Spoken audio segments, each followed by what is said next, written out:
format and looks to punish people's mistakes at all points of the game. You talk about hyper-aggressive players early, you can't stop him from going, but the one person who does is Blue T, known for his calm decision-making, kind of turning off all emotions and just making the right decisions. They have a fantastic pair and chemistry, and I mean, I'm excited to hear what they have to say leading into the competition. It's going to be just absolutely amazing.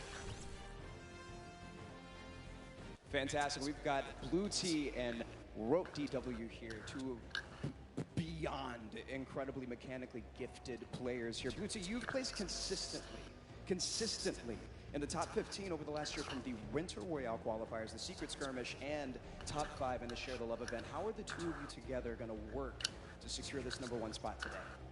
I'm just going to give this guy a bunch of call-outs, make sure he's safe and alive, and once we hit late game, he's just going to slay out. Slay out away. We can't wait. It's going to be so incredible to see if they can make that dynamic work on the stage. They have such great teamwork, and they really they have distinct playstyles over the face of the game, and if they can get rolling, they might be able to challenge towards that top. Now on to our next group, because we're excited to keep the introductions rolling. It's Item and Derox, Oslo and Bad Sniper, 4ZR and No Word, Red Rush and Snappy, and then Yu Wang and KBB. This is a bunch of guys out of Europe, and then the Chinese qualifiers coming out of the Tencent track. And I mean, some of these guys are incredibly skilled. Item and Derox with that ridiculous 41 elimination victory royale during the semifinals, and then they carried over the performance into the Sunday. Yeah, one of the only times we saw actually consistency from the semifinals carry over into the finals. But another team that actually started breaking through in the finals towards the end, which led them to qualify, is Oslo and Bad Sniper. And I think something very interesting about this group, or this duo in particular, they're going to be contesting at Tilted Towers, and they are very proficient at doing so. They will be in the fray, and if Bad Sniper gets a sniper in his hands, here's the joke. His name online is actually not Bad Sniper because he hits all of those shots. Will be looking to make them pay. Now, 4ZR and Norwood, also another very aggressive pair, but kind of just like to chill out at times. They like find themselves on the edge, taking rifles. If they know they have an advantage, they go. We've seen them before as well in the Winter Royale. Yeah. And then on the bottom right there, Yu Wang and KBB, they came out of the Tencent track, which was a competition that was hosted out in China. And so I think a lot of people didn't see those games and don't really know what these two are all about. Let's continue and find out more about them.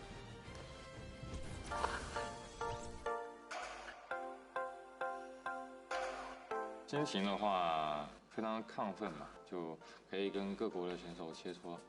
如果想跟一个队来对抗的话，我更希望是跟芒果那队。要对游戏的喜欢，对吧？然后对游戏的理解，还要有一个信仰，就是想成为冠军的一种念头。毕竟职业就是要奔着冠军去的。 喜欢这款游戏，然后对游戏的理解程度，然后对自己的技术非常的自信。心情就感觉跟做梦一样，但这一切都是靠自己努力得来的，就非常的好。冠军等着我们！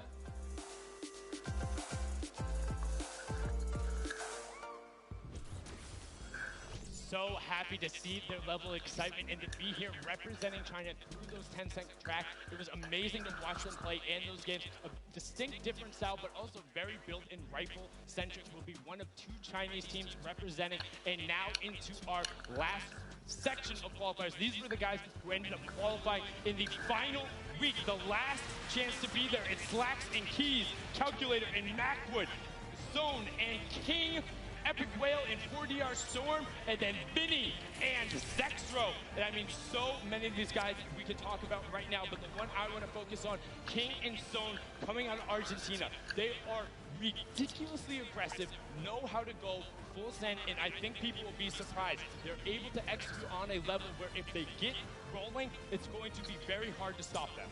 It's one of the same situations as the kind of Chinese duo, at least at smaller extents. Because a lot of these guys don't know how they play, don't know how to respond when the play style that they haven't gone up against is shown. But one duo I want to talk about is Epic Whale and Storm, because this is one of the few fully qualified duos. We'll see both of them tomorrow, and what a way to do it, because they came together at the last second as well. They came together in the final week knowing it was their last opportunity, and they wanted to be there. They wanted 2 seats on the stage in each one of the competitions that really separated themselves. But speaking of somebody who separated themselves, Zexro and Vinny. Zexro, the original pioneer of the My Wall Now. I'm going at you. I will win the game with 16+ eliminations, and there's nothing you can do about it. Him and Vinny broke through everything, coming over not only Zexro's wrist issues, but a little bit of kind of turbulence between them. They're actually not even going to be doing after this competition, so this will be a last hurrah, and let's see what Zexro and Vinny have to say. We've got Vinny and Zexro here. Very excited to see you guys. I know that a lot of people are thrilled and excited to see what you guys have planned for today. And you both have been competing both very well in duos and solos over the course of the year. How do you think that the competition today is going to compare to the rest of the competitions that you've had leading up to scrims, whatever the case may be? For sure, the competition's definitely going to be hard today. Probably the hardest competition yet, but I'm very confident for us to succeed today. So awesome. Well, we believe in you guys. Now, Zexro, you told us after qualifying for the last week of duos that you were suffering from some tendonitis. Preparing for a competition like this, especially at such a high caliber, there's got to be a lot of stress involved with that. How have you been physically preparing for today? So basically, I didn't really play much, and then I would just mod review and everything. I would just play on the qualifier days, take a lot of a leave, you know, and then it started going away at the end, and then qualified, so we're chilling. Fantastic. Well, we're all really excited to see you guys. I know that a lot of people are, a lot of TSM fans here and all over the world. It's going to be a great day. There you have it. It's proof that it's not all about just grinding and playing all the way through. You got to do your VOD review. You got to take care of your body, get those wrist stretches in.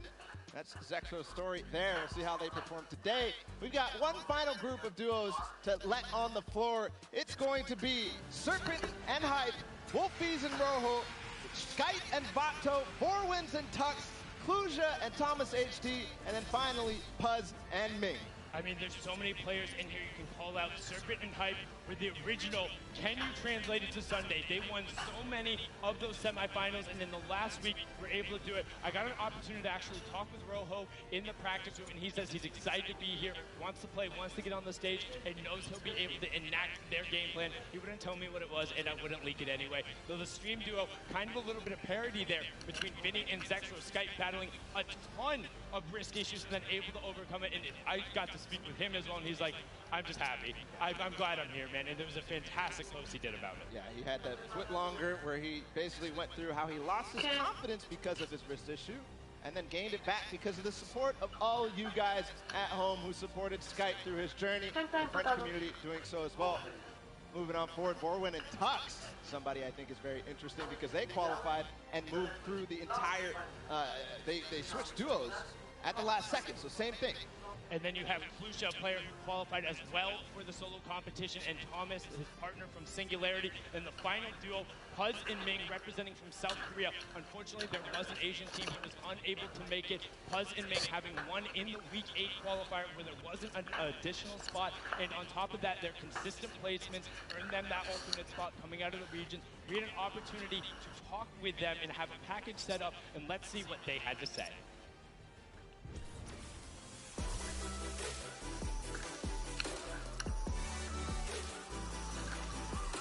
저는 밍이라고 하고 이제 아시아에서 진출하였습니다. 저는 포화즈라고 하고 아시아에서 진출한 사람입니다. 가장 좋은 성적을 내서 대체 선수로 뽑혀서 왔더니 이제 아시아에서 듀오 한 팀이 진출을 못해서 저희가 이제 좋은 기회를 얻게 되어서 이렇게 진출하게 되었어요. 온라인에서 상금을 받으면서 같이 성장하는 게 많이 있었어요. 유럽 선수들과 게임하기 전에 이제 계속 어떻게 게임을 플레이할지 생각을 하고 하는 거죠. 그냥 연습을 최대한 시간에 맞게 활용을 하고 최대한 나의 노력을 하다 보면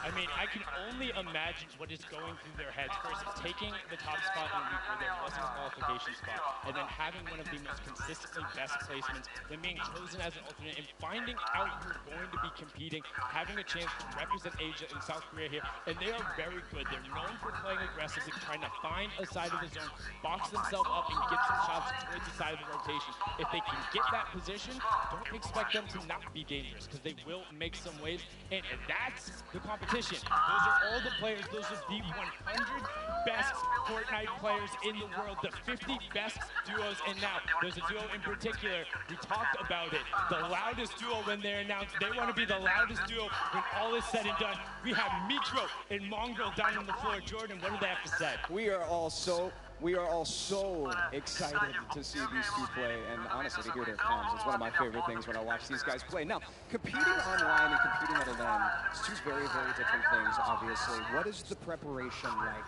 going into competing at a LAN together? Competing at LAN is definitely different. Personally, I like it more just because I like the environment, but online is easier. I don't know, I just like LAN more. Fair. You can't beat the energy in a stadium like this. A lot of people are really excited and stoked to be here, and especially to see you guys play. We can't wait. Thank you so much, Jordan. And now, just those guys, they sound excited, but that's it. Enough from us talking. The 50 best duos in the world are on this share $15 million ball. And I mean, 16 games, then we'll find out who the best duo in the world, hands down, no question about it, the best. 6 games, we'll do that.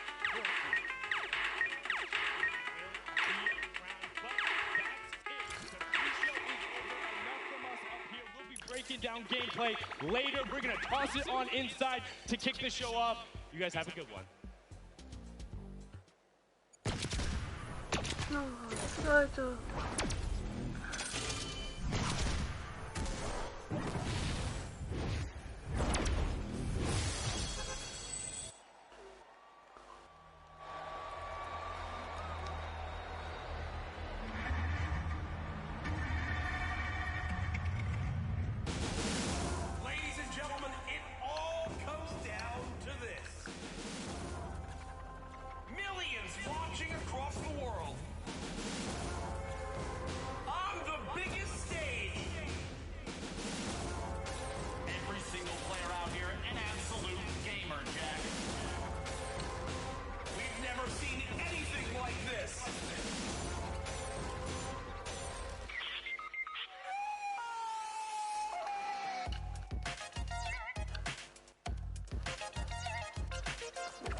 It's amazing.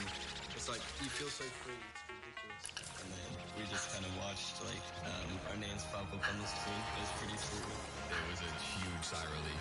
All the hard work we did just finally paid off. We were kind of going nuts. He finds the zone, he has to go forward though, because there's that change in elevation. He finds the first shot, he finds the second, and he does! He HP left! That is why he's a World Cup qualifier! This is it right here, the 1v1! Who is the other player that's He takes what? Damage to himself, and all of a sudden it's complete chaos! What a win! Victory Royale! GG!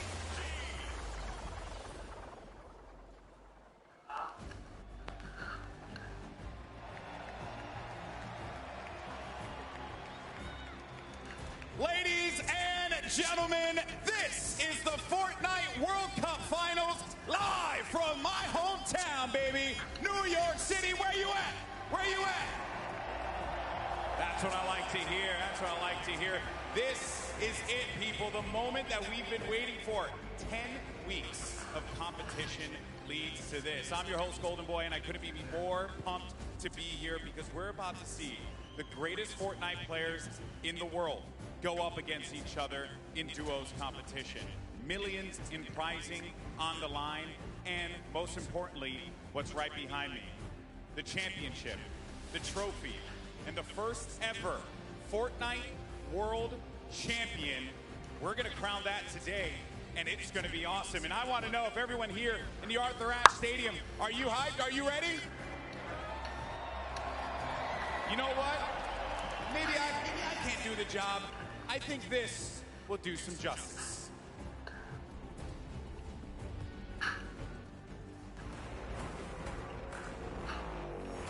No pain, no gain, no guts, no glory.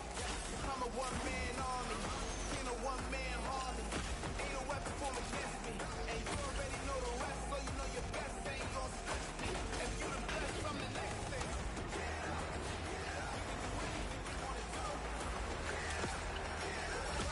You can do it too. Now, I know everyone here is excited to get to the games, and we're going to do so in a little bit. The players are gearing up and getting ready to go. You know that each and every one of you inside of this stadium, you're just pumped. You've had your opportunity to go out to the festival. You've managed to meet up with your friends and enjoy some great times here in New York City. And obviously, our players are here to win a world championship. And the good news is we have two players standing by with Jordan Fisher who are looking like they can contend for the top of the mountain. Okay. Thank you, GQ. You are a handsome man. I'm going to be super honest and very forward right now when I say that I've got two of my favorite people in this stadium right now that are competing together. Two of my favorite people to play with, two of my favorite people to watch and study. We have Sean and Aiden. Aiden, one of the most dominating controller players in the world. He's proved it time and time again. With Sean on mouse and keyboard, one of the most mechanically skilled and gifted players in all of Fortnite. Now, with this combination of one of you on a controller and one of you on mouse and keyboard, there's got to be some pretty unique strategy that you guys can pull together. Can you talk to me a little bit about that? Yeah, our synergy is great. Like you said, he's one of the best mechanical players. His tunnels are insane. Like, it's just insane watching him play. And just, you know, me being an aggressive player and having good aim, we really combo together well. I'm hoping we're going to do good. 1000%. Now, Sean, you both competed in the Pro-Am yesterday, which was a lot of fun. We all know that was a very sweaty lobby. But your thought process, your strategy going into today, tell me how that differs from yesterday and your performance there. Well, I think yesterday was like super fast-paced. You need to get kills to place well. But today we're going to go for endgame, play super slow. Então só vira. Fantastic. We're all so excited to see you guys. What do you have for us? É campeonato. Always a pleasure to hear from the Ghost duo. They're going to look to go to the top, and they very well might do that. Now, I asked you guys earlier, I said, are you ready? So I'm going to ask you again, New York City. Are you ready? É lá em Nova York. No, I gotta take the earpiece off. New York City, this is my hometown, and I know we can make some noise. So I'm going to ask you one more time. Eu jogo e ganho 1000 e tal euros por jogo. Por isso que me estou a esforçar para ir daqui e ganhar dinheiro. Ladies and gentlemen, it is time. The Fortnite World Cup Finals live from New York City. Everything on the line here today. My name is Jam Courage Dunlop. Well, guess what? I'm joined by a surprise. Este aqui é o melhor jogador de Fortnite do mundo. Este aqui de cabelo pintado. Sim, o Ninja. É o melhor jogador de Fortnite do mundo. Nem está a ver. It's all up to this. I know the nerves absolutely at an all-time high. I'm just casting. I'm not even playing. Meanwhile, they're playing for $15 million, but it's not your normal Fortnite rules we're going to be playing tonight. Let's take a look at the format, catch everyone up to speed. I know a lot of new eyes will be on Fortnite competitive today. And Ninja, here's the format for points. So, this is duos. If you place in the top 15 duos in this game, they earn 3 points. Top 10, they earn 5 points. Top 5, they earn 7 points. And finally, the Victory Royale, they earn 10 points. Now, those points cannot stack, meaning in a game, you can only get a max of 10 placement points. Also, 1 point per elimination. So finding that good balance between elims and placements will be very key. Here's the prize money breakdown of Ninja. You've been involved in competitive gaming for a long time. Have you ever seen anything like this? No, I mean, you're looking at first place, $3 million. That means Tech. I even settled for third at one point. You said settle for 1 point. I'll settle. No, we've been playing. We've both been competing for a long time, and I've been competing for almost 10 years. Prize pool's never even come close to this. This is life-changing. Yeah, absolutely mind-blowing numbers right there. Again, everyone who made it this far, $50,000 in their pocket, but their eyes are on that top 10. They want to jump up that prize money ladder. Again, we are live right now for the Fortnite World Cup Finals. There are so many talented players here today from across the world. We want to hear your thoughts on Twitter. Use the hashtag Fortnite World Cup. Really, anywhere you can use hashtags. I know we both have our predictions. Oh, absolutely. Who you want to go first? No. You go first. Who for you is your standout that you're looking to see if they can take it home today? Dude, man, I mean, I gotta give it up to Mongol and Mitro. I think they're gonna definitely close it out. They've been, I really am just super interested to see how they play. I've been watching a lot of their World Cups after they've already qualified. Hands down, one of the most aggressive duos throughout, the qualifications. But are they gonna do that here? Are they gonna go for placement, or are they gonna still W key like they've always been doing? That's typically been their gameplay of choice. There's a look again at Mongol and Mitro, both qualifying from Europe. You see, last time they played, in the week they qualified, their drop of choice was Loot Lake. Yeah. So will that remain the same today? These early game battles, these fights for the different points of interest will be so key. You go with a European duo. Yeah. I'm picking a European duo as well. Another young squad, Mr. Savage M and Benji Fishy. Dude, Mr. Savage M is cold-blooded. Every time I met him, I'm scared of him. And they're absolutely insane, as you can see right here on the screen. We'll get those pictures fixed. Don't. There's no Mr. Savage. These guys are two absolute tanks. And Ninja, I mean, you've watched all these guys. There's no Mr. Savage. In the world, but it's almost like these guys are in a class of their own. They are, man. I mean, I've competed against some of these guys in some other online tournaments as well. And I mean, literally watching Benji just slay out an entire lobby by himself in squads is. It's like, it's art, man. What these guys do, it's art, so enjoy. I know Mr. Savage having a public match got like 40+ eliminations in Season 9, which is unheard of, all by himself, solo squads. There are so many ways you can watch, though, this weekend. I've been just looking at my phone already. I'm seeing 1 million+ of you guys tune in. As you guys know, so many ways to watch. You've got Twitch, YouTube, Twitter, everywhere where there's live streams. Also, a new Fortnite.com/watch feature that you can go take a look at. You'll see some different individual feeds there that will be a crazy, unique way to watch Fortnite competitive for the first time. I know everyone at home looking forward to seeing their top players perform. This place now, Ninja, is insane. I mean, this is one of the most ridiculous arenas I think I've ever seen for an esports event, and I know people flooding on in from the outside. I just can't wait to get it started. Dude, this is literally what I've been waiting for like 3-4 months. The best of the best, all in the same lobby. All right, in the qualifying matches on Sunday, you're playing against, in a lobby, maybe like 4 or 5 of the teams who are actually here right now, but now this is going to be all of them in the same lobby. Every single battle is going to be the best players in the world fighting against one another. I'm excited to watch the early game when they're landing in their spots. I'm excited to watch the mid game during the rotations. I'm going to be taking notes, and you guys should too. Yeah. Also, other things that note to take to bring up. We're going to be playing on siphon settings here, increased material favorites. Do you want to explain for everyone at home exactly how that all works? I'd absolutely love to. So, unlike normal matches, when you get an elimination, all right, you're going to be granted with 50 health or 50 shield, depending on what you're missing. And that's also going to give you 1 point as well. They also drop 50 mats of each, wood, brick, and metal. So, eliminations are definitely going to pay off early game as you guys can stack up those materials. Yep, and remember, that is when you get a full elimination, not when you knock down an opponent. Correct. So, if I knock a player, you'll see in this, a lot more times teams will immediately try to finish that elimination, get the health, go pick up the materials, maybe secure some extra loot.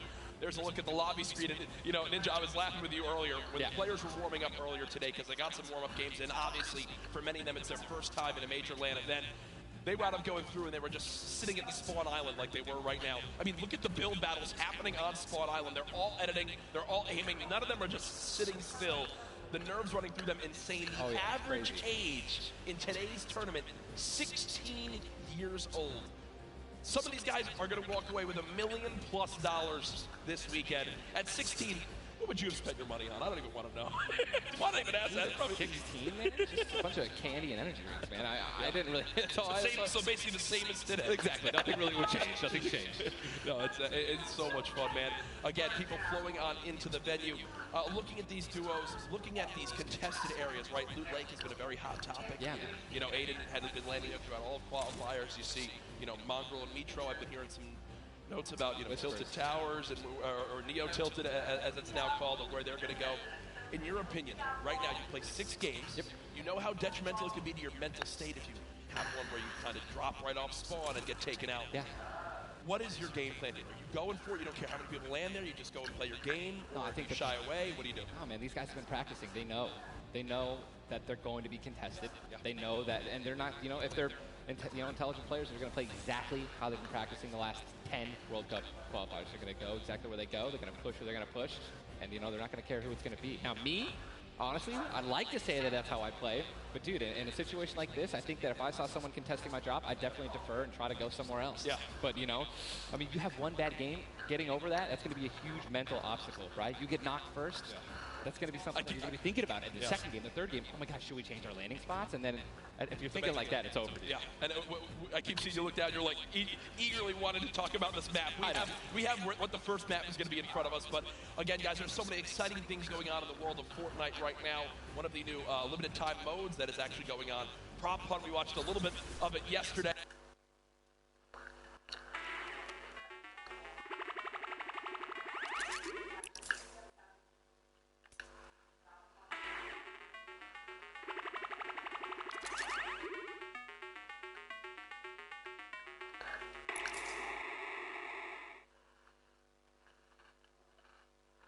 Pink Flamingo, a bus, go for it. Go for it. Just go for it. Yeah, we've had some fun games of Prop Hunt that we've played. But again, right now, live in the gameplay for free, Prop Hunt. A little bit different than the competitive settings. Obviously, Arena, it's been talked about, Ninja. This is the most played in qualifier for a tournament ever in the history of gaming. 40 million competitors, down to the top 200. To be exact, 178 because of the double qualified players. Right.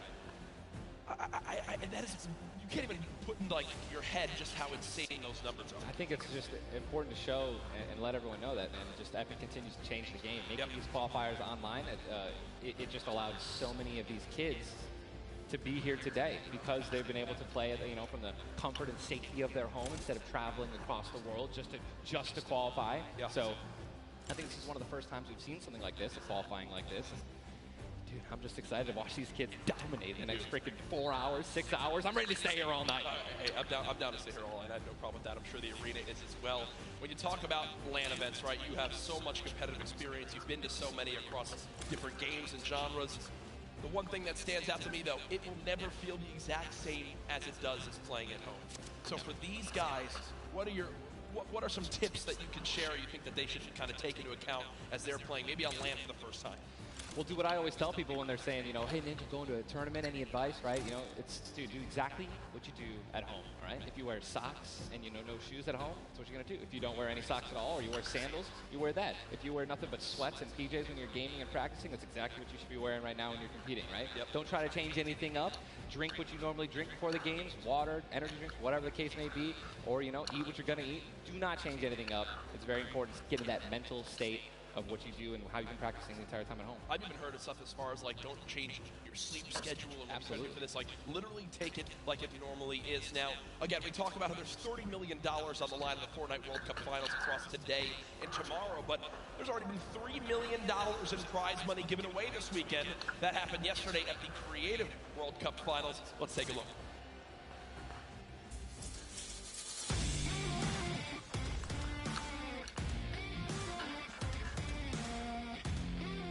Kitty Plays, and we're here in the player lounge right now, joined by the winners of the Creative World Cup. First of all, congratulations. Now, Scissors, how does it feel now to solidify that title? It's kind of awesome considering I love creative mode. It's thriving, it's awesome, I love it. Now, Tyler, did you ever believe that you guys would secure the position here today? Yeah, I always knew we had it in the bag. You know, we're the week 1 qualifiers. We're the most stacked team. There was no competition. Just when the last map was a death run, I knew we had that in the bag. We got some good players here. I knew Zan would clutch up, and he did just that. You could tell he lifted the finger. He says, we need 1 coin. Just grab this coin right down here. If he can do this without being eliminated. Here it is. The win. Oh, he missed it, but gets it with the trap trigger. You realize that one jump won this group here an extra $1 million. It's unreal. Like, if you want to practice with death runs, you need to like do it slow. Don't go in blindly. Like, try and like change everything you do every time you fail. Suzu, can you see yourself doing even more with creative? I mean, the success of today. Will you continue to go and play creative maps? I think I would definitely stay consistent with creative because I feel like there's a lot of potential in creative still. And yeah, definitely this is my thing. But I want to go down the line and see what each of you guys plan on doing with that prize. I would probably end up like saving most of the money, maybe like some investments. He's 18 and he just won $336,000. What are you going to do with the prize? Rent? Rent. Yeah, I think rent. I'm going to be responsible. I'm going to save my money. I am going to be responsible and probably just invest most of it and try and get even more money back. All right, guys, congratulations again. Absolutely outstanding job. Thank you guys so much for tuning in, and I cannot wait to see what the future of Creative Fortnite looks like.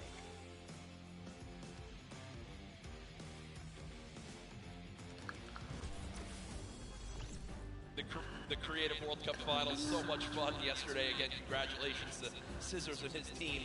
$1.3 million won. I'm going to address the elephant in the room here, and it's not Tim the Tatman. You didn't win that, Tyler.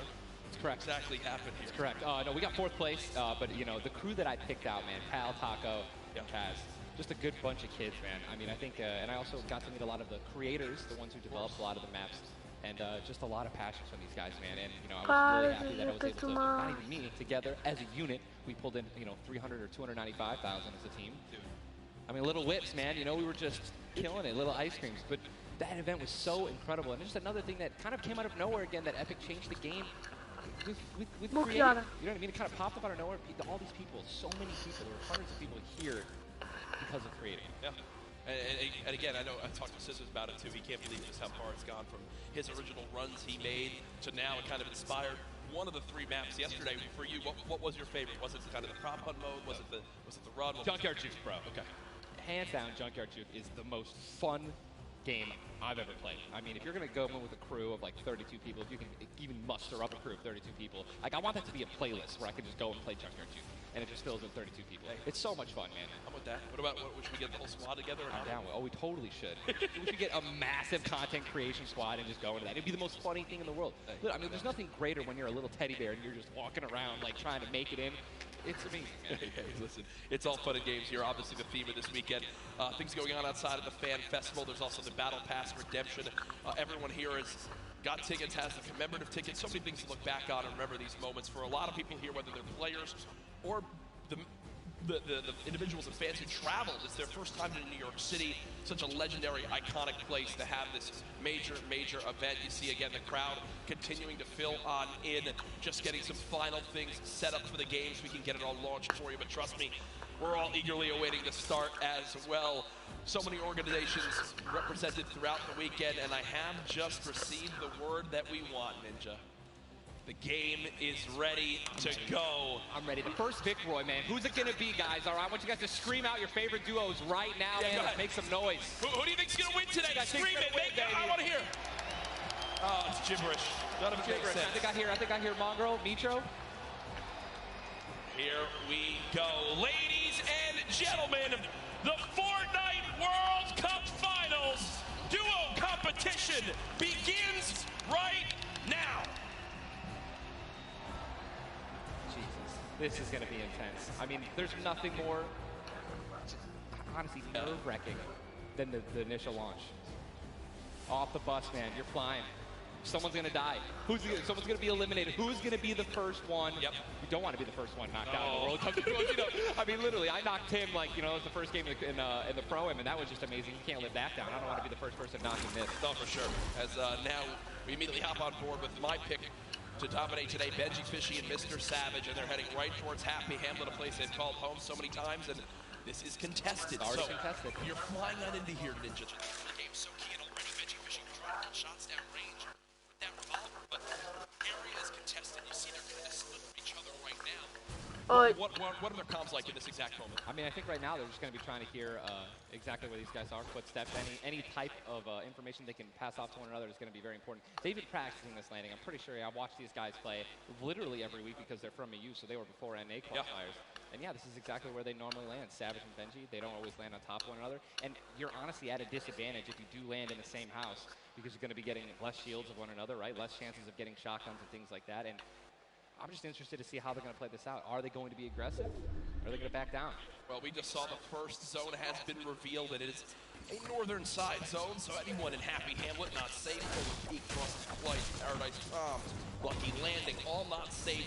So continue to keep an eye on this fight. 98 players remaining right now in this game. Now, we mentioned the increased material farming right now, so you're hitting a couple trees, you're getting 20, 30 materials like it's nothing. Let's shift our focus, though, towards the middle of the map here at Dusty Divot, and it looks like Landjock and Punisher go out very, very early in this first game to Tetra and Eclipse, the new Rogue members. They're wasting a lot of material right now. You can already see it. You've got only 100 match, 10 builds. These early game fights are always so detrimental. You have to be very, very, very particular with how many mats you're going to use if you're trying to ramp rush somebody, because if you make it there and they shoot you out and you have no mats, I mean, you're left with literally nothing to protect yourself with. And look at the advantage that you now have. Tetra hasn't had any shields, but because 2 eliminations come on through, he gets both. That's 50 shield per elim, putting him at max HP, and now he can completely change how he takes this fight. It's not like the normal games where you're still stuck at 100 health and you might second guess what you want to do. You might play a little bit more passively.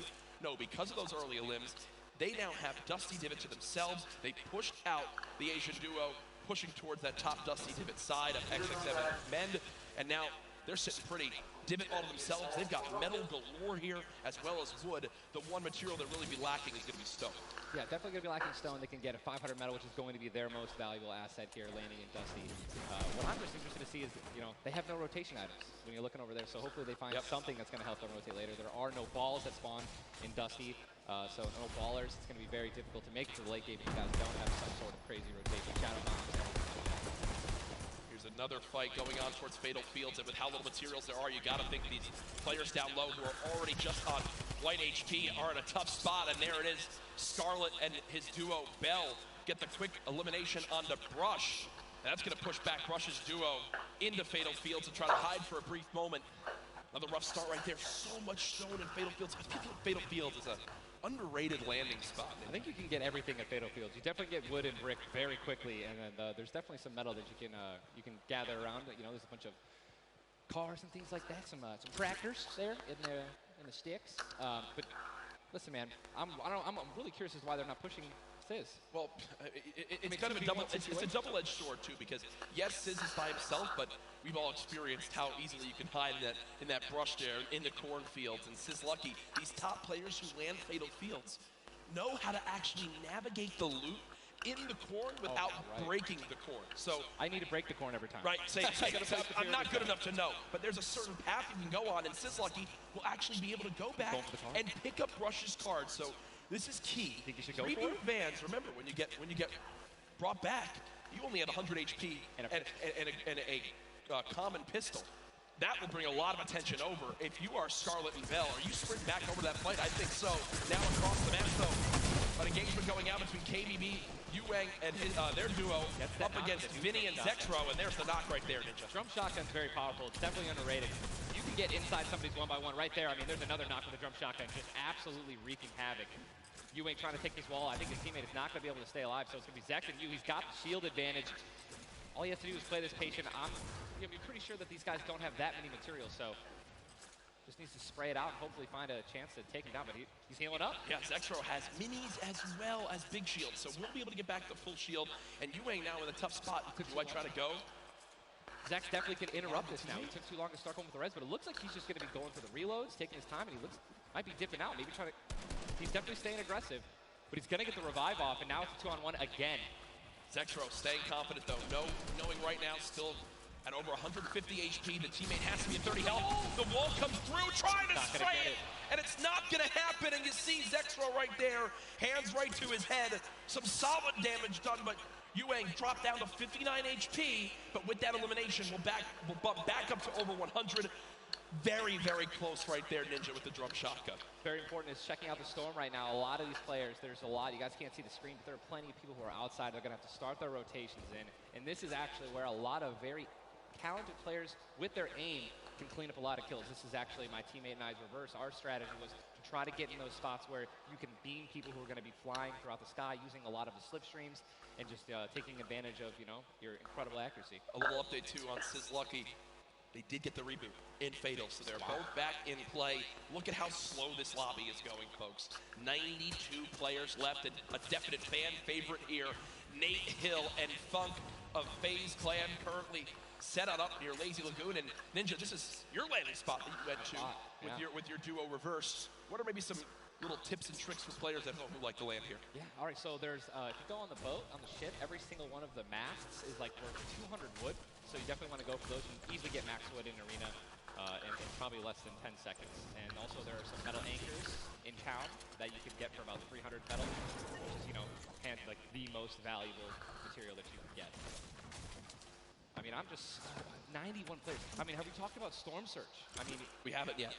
I was going to let that be a bridge when we cross it, but because 91 people left. I mean, how soon is it going to be? We're going to have Storm Surge in every game. Yeah, I mean, it's going to be like, this is going to be nuts. You guys don't know what Storm Surge is. Basically, the team that has done the least amount of damage is going to start taking damage until they get above the damage threshold. Yes, and it tells the players on their screen what the damage threshold is. If you're used to playing at home, you probably have never experienced Storm Surge in a normal game, but it is very common in competitive because everyone wants to last until late game, earn those extra points, and wind up getting those placement points to come on through. Watching Letwick and Quexy right now, it's so scrappy, Ninja. It's not your normal game where you get to loot up and freely grab everything you want. Here, I mean, look at the inventory. A common heavy assault rifle, 2 heavy bullets.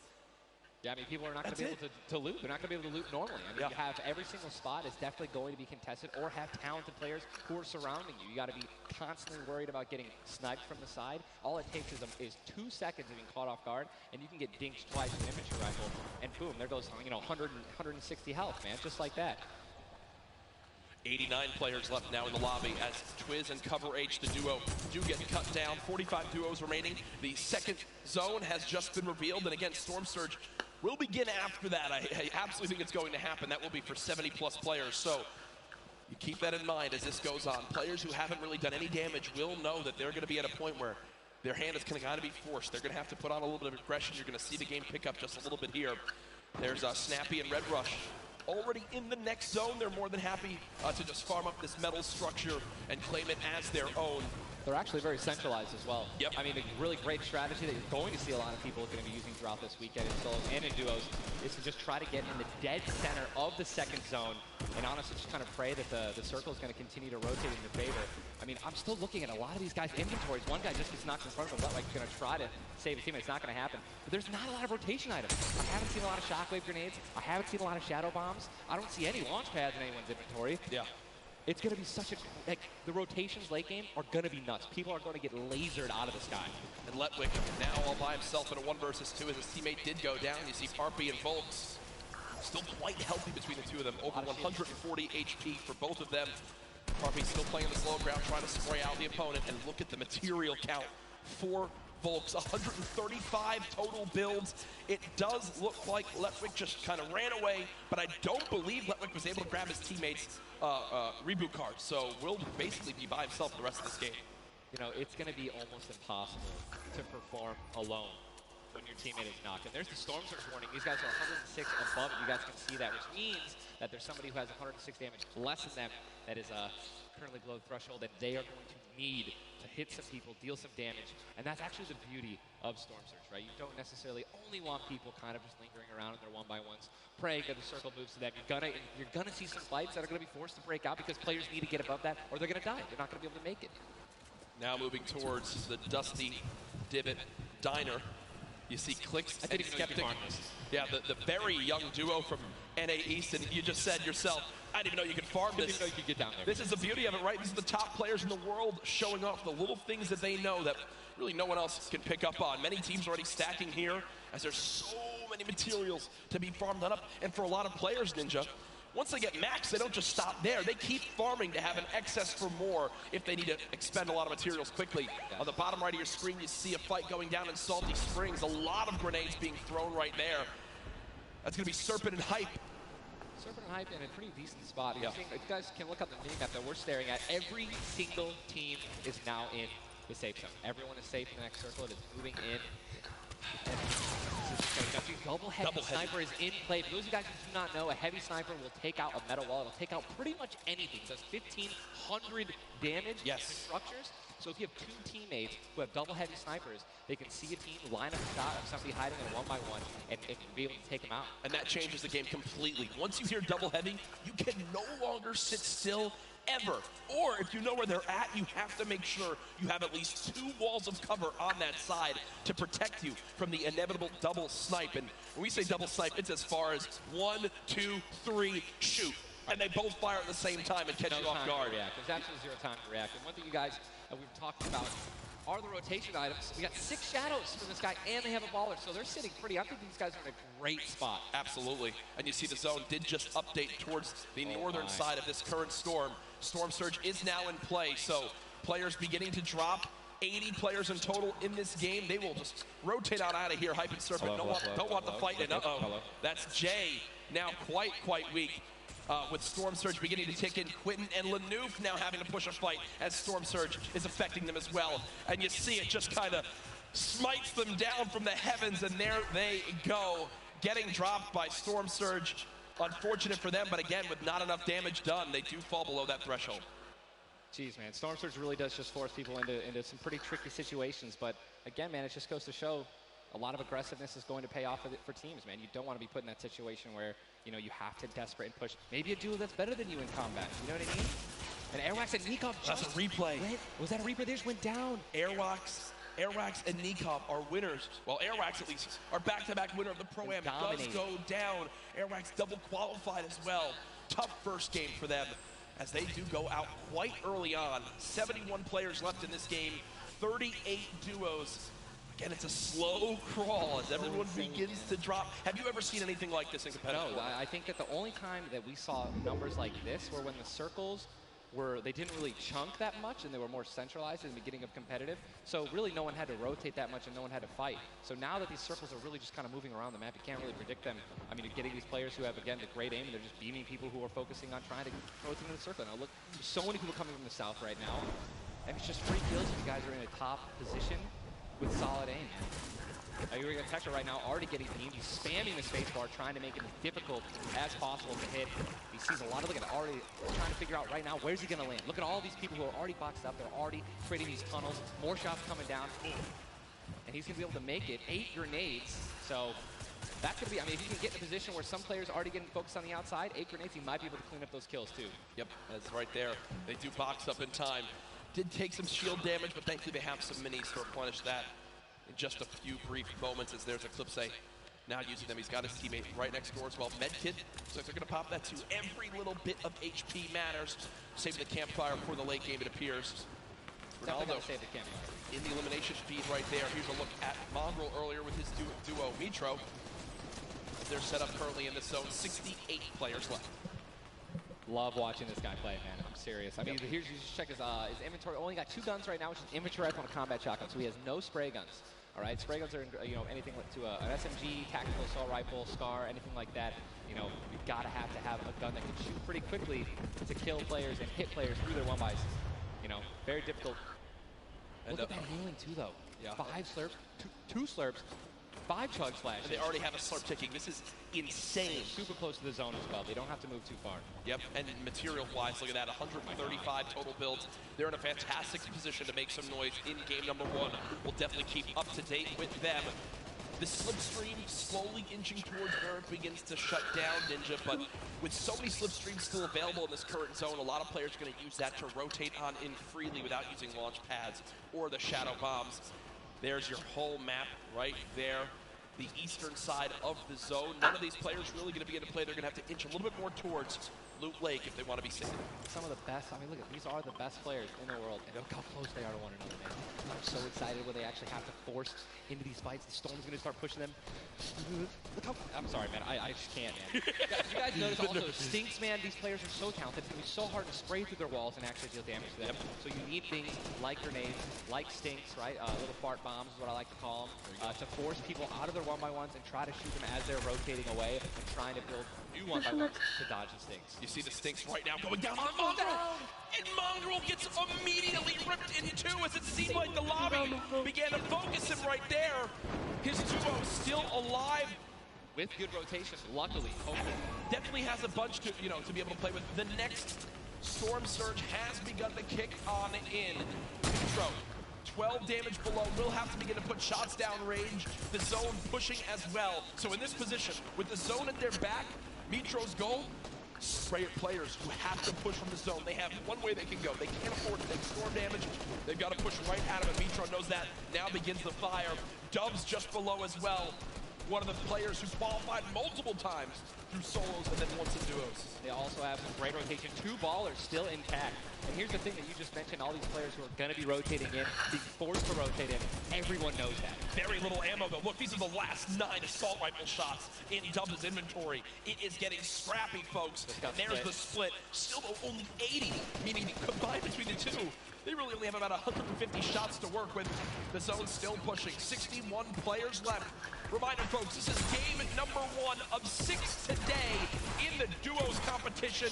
Dubs does go down as a player got that back wall. He wasn't quite ready for it. Mega frantically backing on up, trying to create some space. Will he be able to go? He's going to go for the pop that slurp. He's got the Storm Surge on. Trying to be aggressive. Oh, he's still below, right? He's going to need to be aggressive. He won't even have time to revive his teammate. His teammate got finished, actually, so he's got all the shields in the world. He can get back up to full health. Storm Surge is still ripping him apart. That slurp is barely keeping him alive. Hitting him for 25 damage every time it winds up ticking. There it is again, dropping on in. Mega's hand is forced. Some big damage right there, still below. As players are continuing to drop all around, but Mega doing a solid job of keeping himself alive right now through the Storm Surge. Fantastic composure, again, one of the young players on this stage looking to try to secure the title of Fortnite World Champion.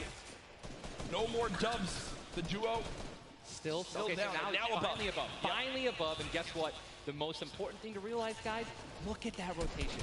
Yes, he's alone. Yes, his teammate's down. But he has an incredible kit to not only make it to late game, but maybe even clutch this win out. He dropped the shotgun. Okay, there you go. Got the combat shotgun, one of the greatest shotguns to have late game. Does incredible damage, long range and close range.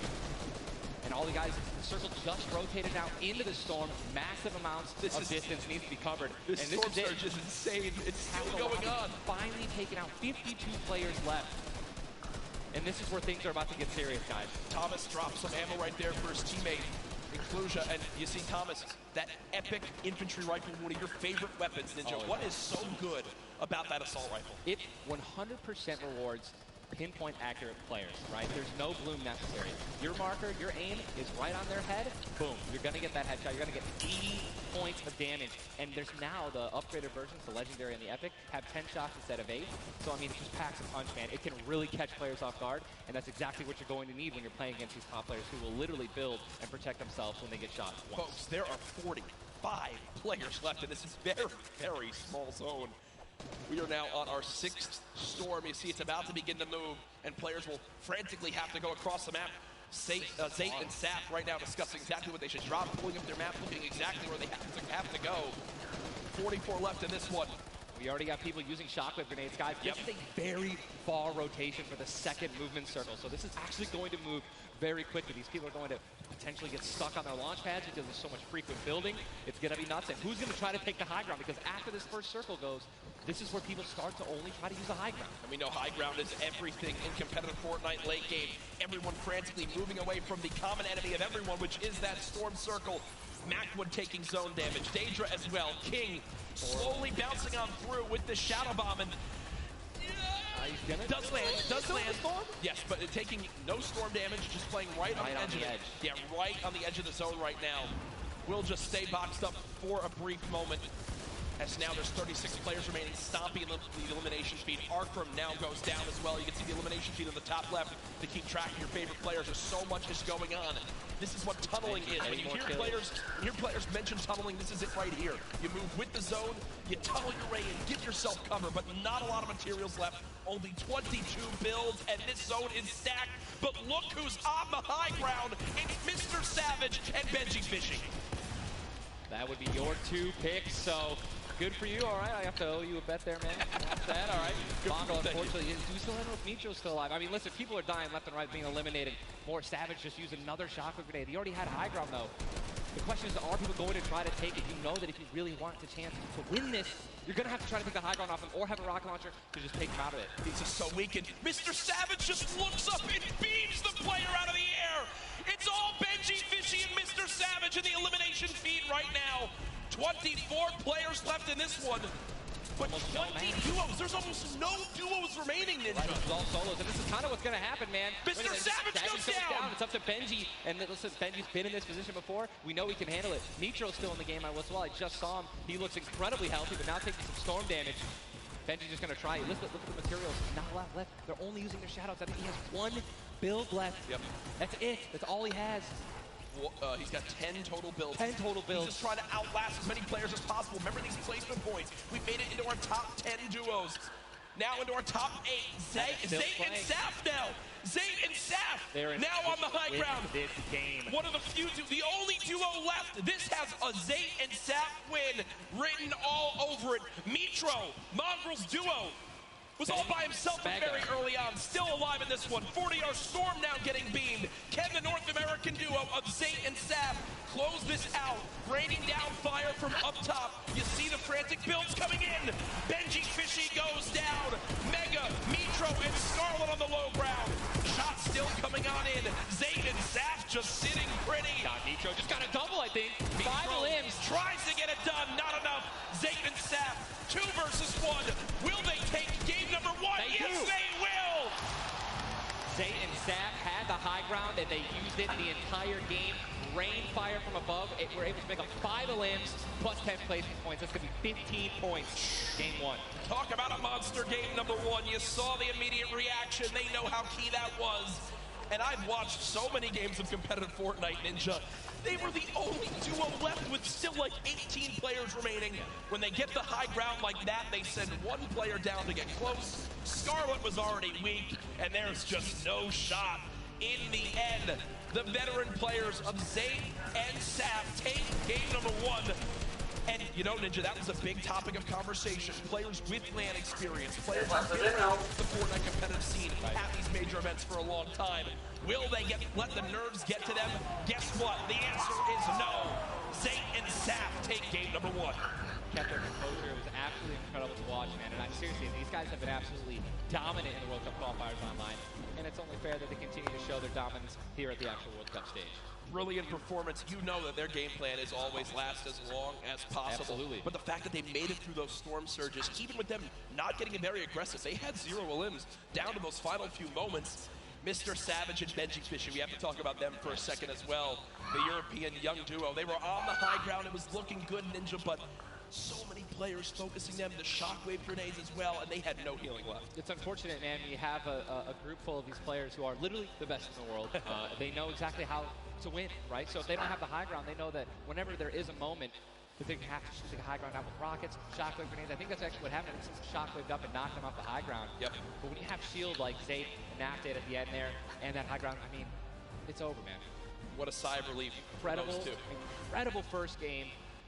And we're only just getting started. We're only just getting started. Remember, 6 games being played today in the duos competition, in which $15 million will be rewarded. Tomorrow, we do it all over again, except with solos. So you want to stay glued to the streams here for the Fortnite World Cup Finals live from New York City. Use the hashtag Fortnite World Cup. Get involved in the conversation. Send to Ninja and I your thoughts after game number 1. Who surprised you? What are you looking forward to in games 2 through 6? For me, other things I noticed, man, you've got to be on your A game. When it comes down to taking note of where you are with the storm surge, those were longer storm surges that have lasted than I've ever seen before. I've honestly never seen Storm Surge affect the game so much. Yep. Because here we are having 80 people left after the second circle. You know what I mean? Like, and these guys, they're not going to let you hit them. You know what I mean? And if you want to put shots on these guys, it's going to be when they're flying in the air, rotating, which you also expose yourself to a sniper shot. You know. Absolutely. High risk, high reward, man. Right? Let's see how these guys change. I wonder if the guys who did get hurt a lot by the Storm Surge, are they going to make changes in the second game? Are they going to be a little bit more aggressive and trying to deal some damage as they rotate? That's what I want to know. That's a great way to think of it. I know there were so many people that want to give their thoughts on these games, but over at Unreal Island, we've got our very own Sundown with his thoughts on Game 1. Thank you so much, Courage and Ninja. And the first match of the duos competition is over, and the Victor Royale's experience wins out. We talked about Energy Zate and GoSap and how they've been playing so long together, and that endgame was a prime example of textbook Zate and Sap. We're gonna re-roll it one more time, and we're gonna break down kind of how they were able to keep the control. Now pay attention right away. You can see on the backside, Sap has one angle while Zate is going forward, and they're moving back over the targets they've already established, but the angles they take make sure they're covering everything. They hear the shots below, they're putting the fire down towards them, and Scarlet is able to pick up Mitro, but doesn't have enough to get out. Zate and Sap, 5 eliminations, Victory Royale, 15 points, showing that their competitive experience, their experience on stage and at major LAN events is winning out right now. They say nerves, what nerves? We might as well be playing at home on our own stations because they are just that good. Match 1 is over. Time to get back over the stage for match 2. Ninja and Courage, take it away. Thank you very much, Sundown. Great stuff as always there from Unreal Island outside of the venue, enjoying the event themselves. But again, game number 1 in the books. Obviously, so many updates to see exactly where we stack up. In the end, those final moments can be so hectic. So before we hop into game 2, we will have a standings update for you all at home. Who do you think's up top of it right now? Well, guess what? It's Sap and Zate, but... And Benji, Mr. Savage, man. Just incredibly clutch solo moves and both plays. Both of our predictions. Both of our predictions. And they're still up there. Guess what? Imagine when they're healthy and when they actually get some good rotation items. I'd love to see how they're going to play in the late game, man. Placement points so key. You did a great job pointing out Mitro at the end. Not only does he stay alive, not only does he perfectly use his materials and his movement items, but he somehow finds 5 more limbs, putting his team from probably an abysmal game 1 to top 3 in our leaderboards. Again, here are our standings from game number 1. Dubs and Mega, they wound up making it through as well, and that's because of Mega staying alive too. Absolutely, incredibly talented duo, man. Honestly, I'm looking forward to seeing what Aiden can do, and Sean, hopefully they step it up in this next game. Game 2 is about to get on its way, man. Are you ready? I am ready. Ladies and gentlemen, in this sold-out arena, are you guys ready for game number 2? Oh yeah, they are. Oh yeah, they are. 8, 7, 6, 5, 4, 3, 2, 1. The battle bus has launched. Game number 2 of the Fortnite World Cup Duo Finals is underway. Again, I'm just going to keep saying it, the most nerve-wracking part of any competition, but definitely Fortnite for me, is the second you jump out of that bus. Yep. Right, once you hit the ground, once these players hit the ground, they're going to definitely have, hopefully, less nerves, going to get back into the flow, back into the farming mentality. And man, I'm looking at these llamas on my screen, I'm just hoping that they find them. There's nothing greater than finding the new upgraded llamas at 350 mats. Dude, they're insane. And they're everywhere. And no, wait, can we look at the map? Look at the north side. You've got 3 llamas in a very small area. And many players have gotten better at spotting llamas from very, very far away. I mean, the one thing I tell, I was telling my teammate Malachi, I was like, listen, man, sometimes you just actually have to tell yourself, hey, we should probably look for llamas as we're flying in, because usually you're looking for players who's going to be landing next to you. But if you actually keep an eye out for that adorable pink, purple, and blue llama, and there's one. I mean, look, you're just going to get rewarded with shield, rotation. There's Shadow Bomb Storm, campfires, minis. I mean, these are incredibly valuable. And remember, materials get capped at 500 of each type. So when you get 350, it's done its job for you. You can spend much less time looting and, farming, and much more time looting. And look at Zate perfectly using the Shadow Bomb Ninja. For players at home are wondering how he just used it for way more than the 6 seconds it actually lets you use it for. explain a little bit of staying on the side of the mountain. Yeah, all you have to do is just continue that jump animation. That's going to trigger the double jump. And as long as you don't touch any solid ground, you're going to be able to continue to double bounce back and forth, man.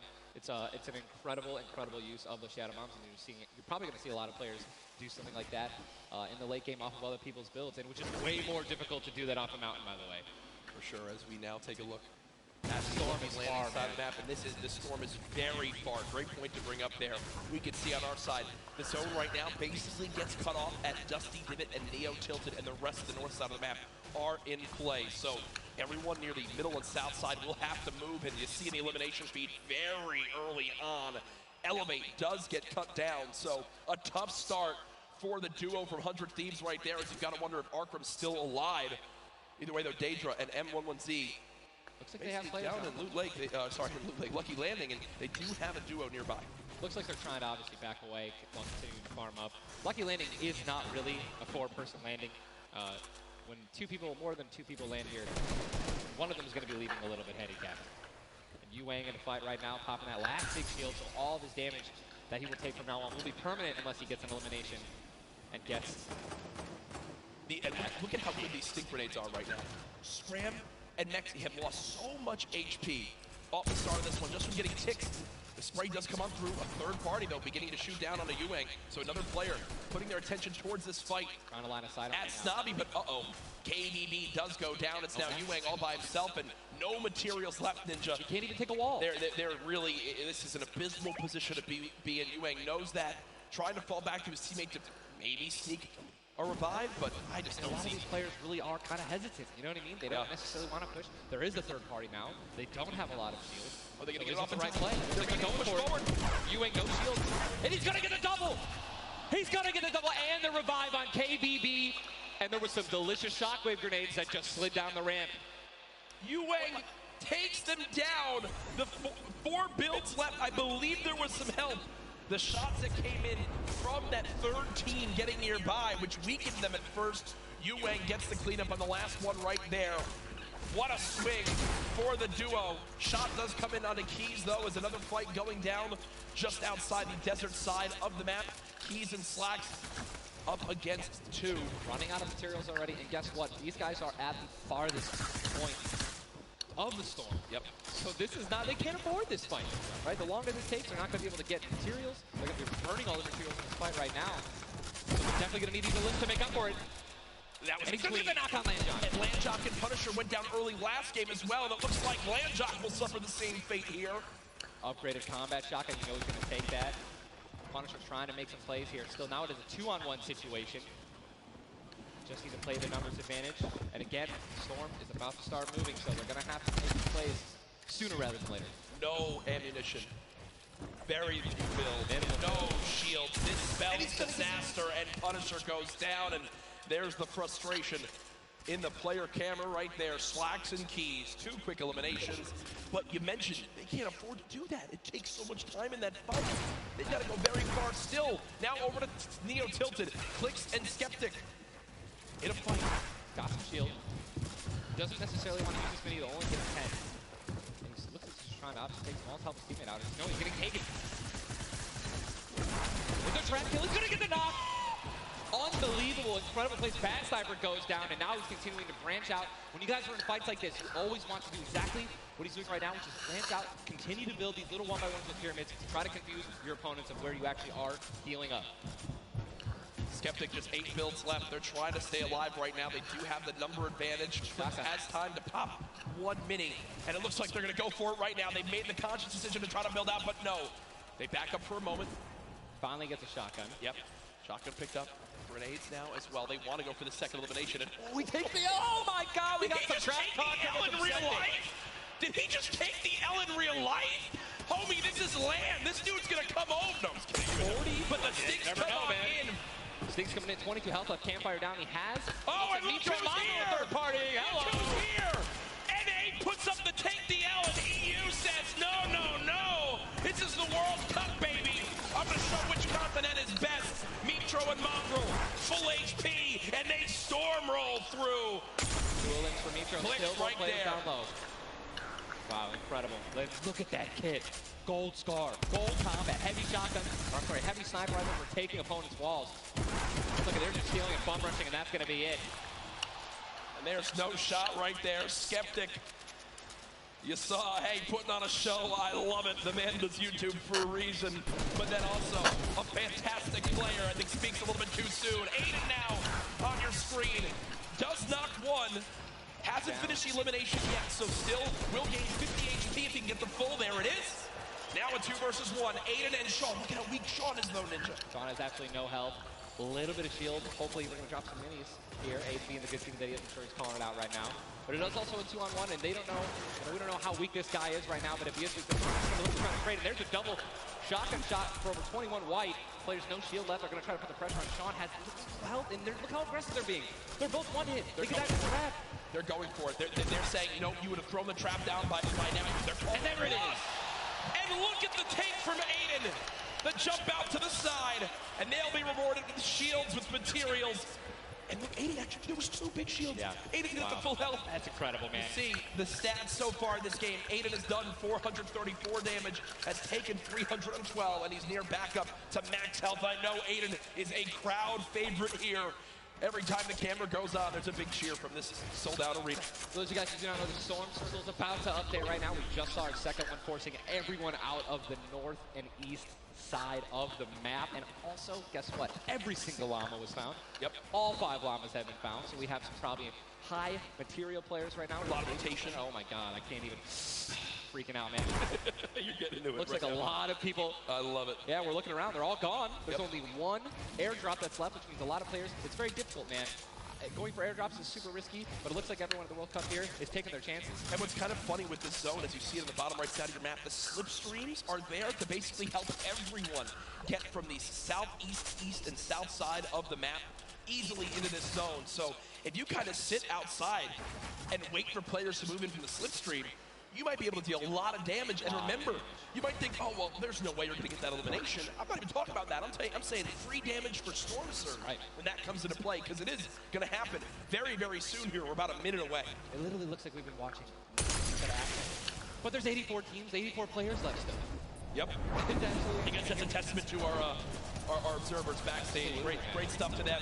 Sizzlucky does take a bit of storm damage right there. Chug splashes in the inventory. And Ninja, like a dolphin. Chug splashes have came into this game and they've completely taken competitive by storm.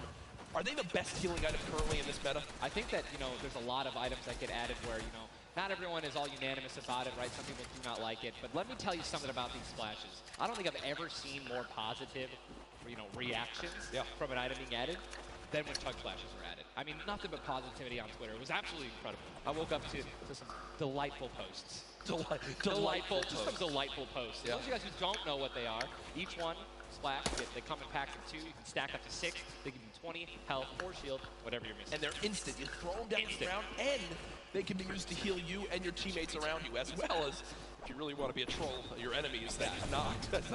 Here are Mongraal and Mitro in the zone, and you talked about this inventory. I'm going to come out and say it right now. There is no way someone in this lobby has a better inventory than what Mongraal has right now. And when you come into this, they were already in your top 3.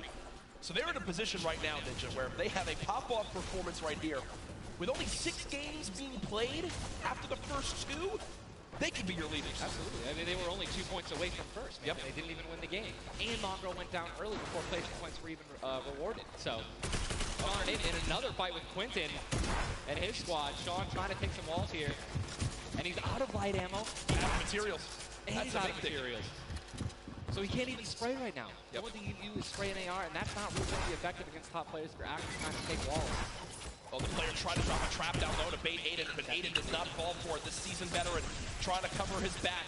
Players beginning to spray on through. Stink bombs dropping, and there's one a limb. Another shot comes in. Gets his shield. That's why he went for the thirst. Yep. And grabbed the mats. 365 mats now. He is, or more than that. He's got. Get out of the stinks. They've got to get out of the stinks. So weak 2. Look at how weak they are. And oh my, they can get both Sean and Aiden. I think that's exactly what they should. They split up. Now he's trying to take him 1 by 1. Get pushed by more than one person. Quick reaction from Aiden, but this looks like it could spell disaster for the duo. Damage dealt 639. He does go down, though the quick edit comes making plays. Now it's up to Sean. Can he clutch it? Only 2 HP. Got some minis. Picked up some ammunition now for his minigun. But it looks like Spade is way more healthy. And obviously there's 3 other players who are around him as well. So what's he going to do? Looks like he's going for high ground, smart play, but he's out of mats. Oh, no, he's got wood. He's got wood. He's got wood. We both freaked out. Put himself in a nice pyramid. For those of you guys who don't know, when a brick or a metal pyramid. Big thing to know. Look at his zone. He has to push. That's it. He has to push. He has 52 health, but the zone is right at his back. He's got to go. Don't even worry about Storm Surge. They're 446 above as well. Has a shot that is going to be taken down. I mean, that's just the worst position to be in any competitive game, is being weak, low materials, low health, and being forced to push in. Every time you watch Aiden, and whoever he's playing with, they are always the most aggressive, it appears. Yes. If you remember the famous moment, I think for me, arguably one of the most famous moments in Fortnite competitive history was the Nick Mercs and Aiden duo, where they made it into the big bonus about a year ago, and a crowd popped off. Well, they're always scrappy, getting into eliminations. Here, the stat popped up for a second. Aiden and Sean had done 680 damage in the game. The average in the lobby was 80. They were 600 above in this lobby already. Unfortunately, though, when you fight that much, there's a higher chance of you going down. Speaking of potential fights, here's Sizlucky and Brush, who we saw earlier on in the last game at Fatal Fields, struggle to stay alive. Now in another tough spot, as they're both low on shields and low on health. Decent rotation items, 2 shadows and a launch pad. Again, I always want to keep stressing that, because if you guys have some launch pads, even one shadow can get you into another zone. Right? It's going to hopefully get you those placement pointers you need, or even put you in a position to get some eliminations. But yeah, as you said with Aiden, we mentioned earlier, are people going to change how they're going to play, right? Are they going to do anything different here at the World Cup? And guess what? I'm pretty sure we can say that Aiden squad is not doing anything different. They're being incredibly aggressive. They're putting the damage down.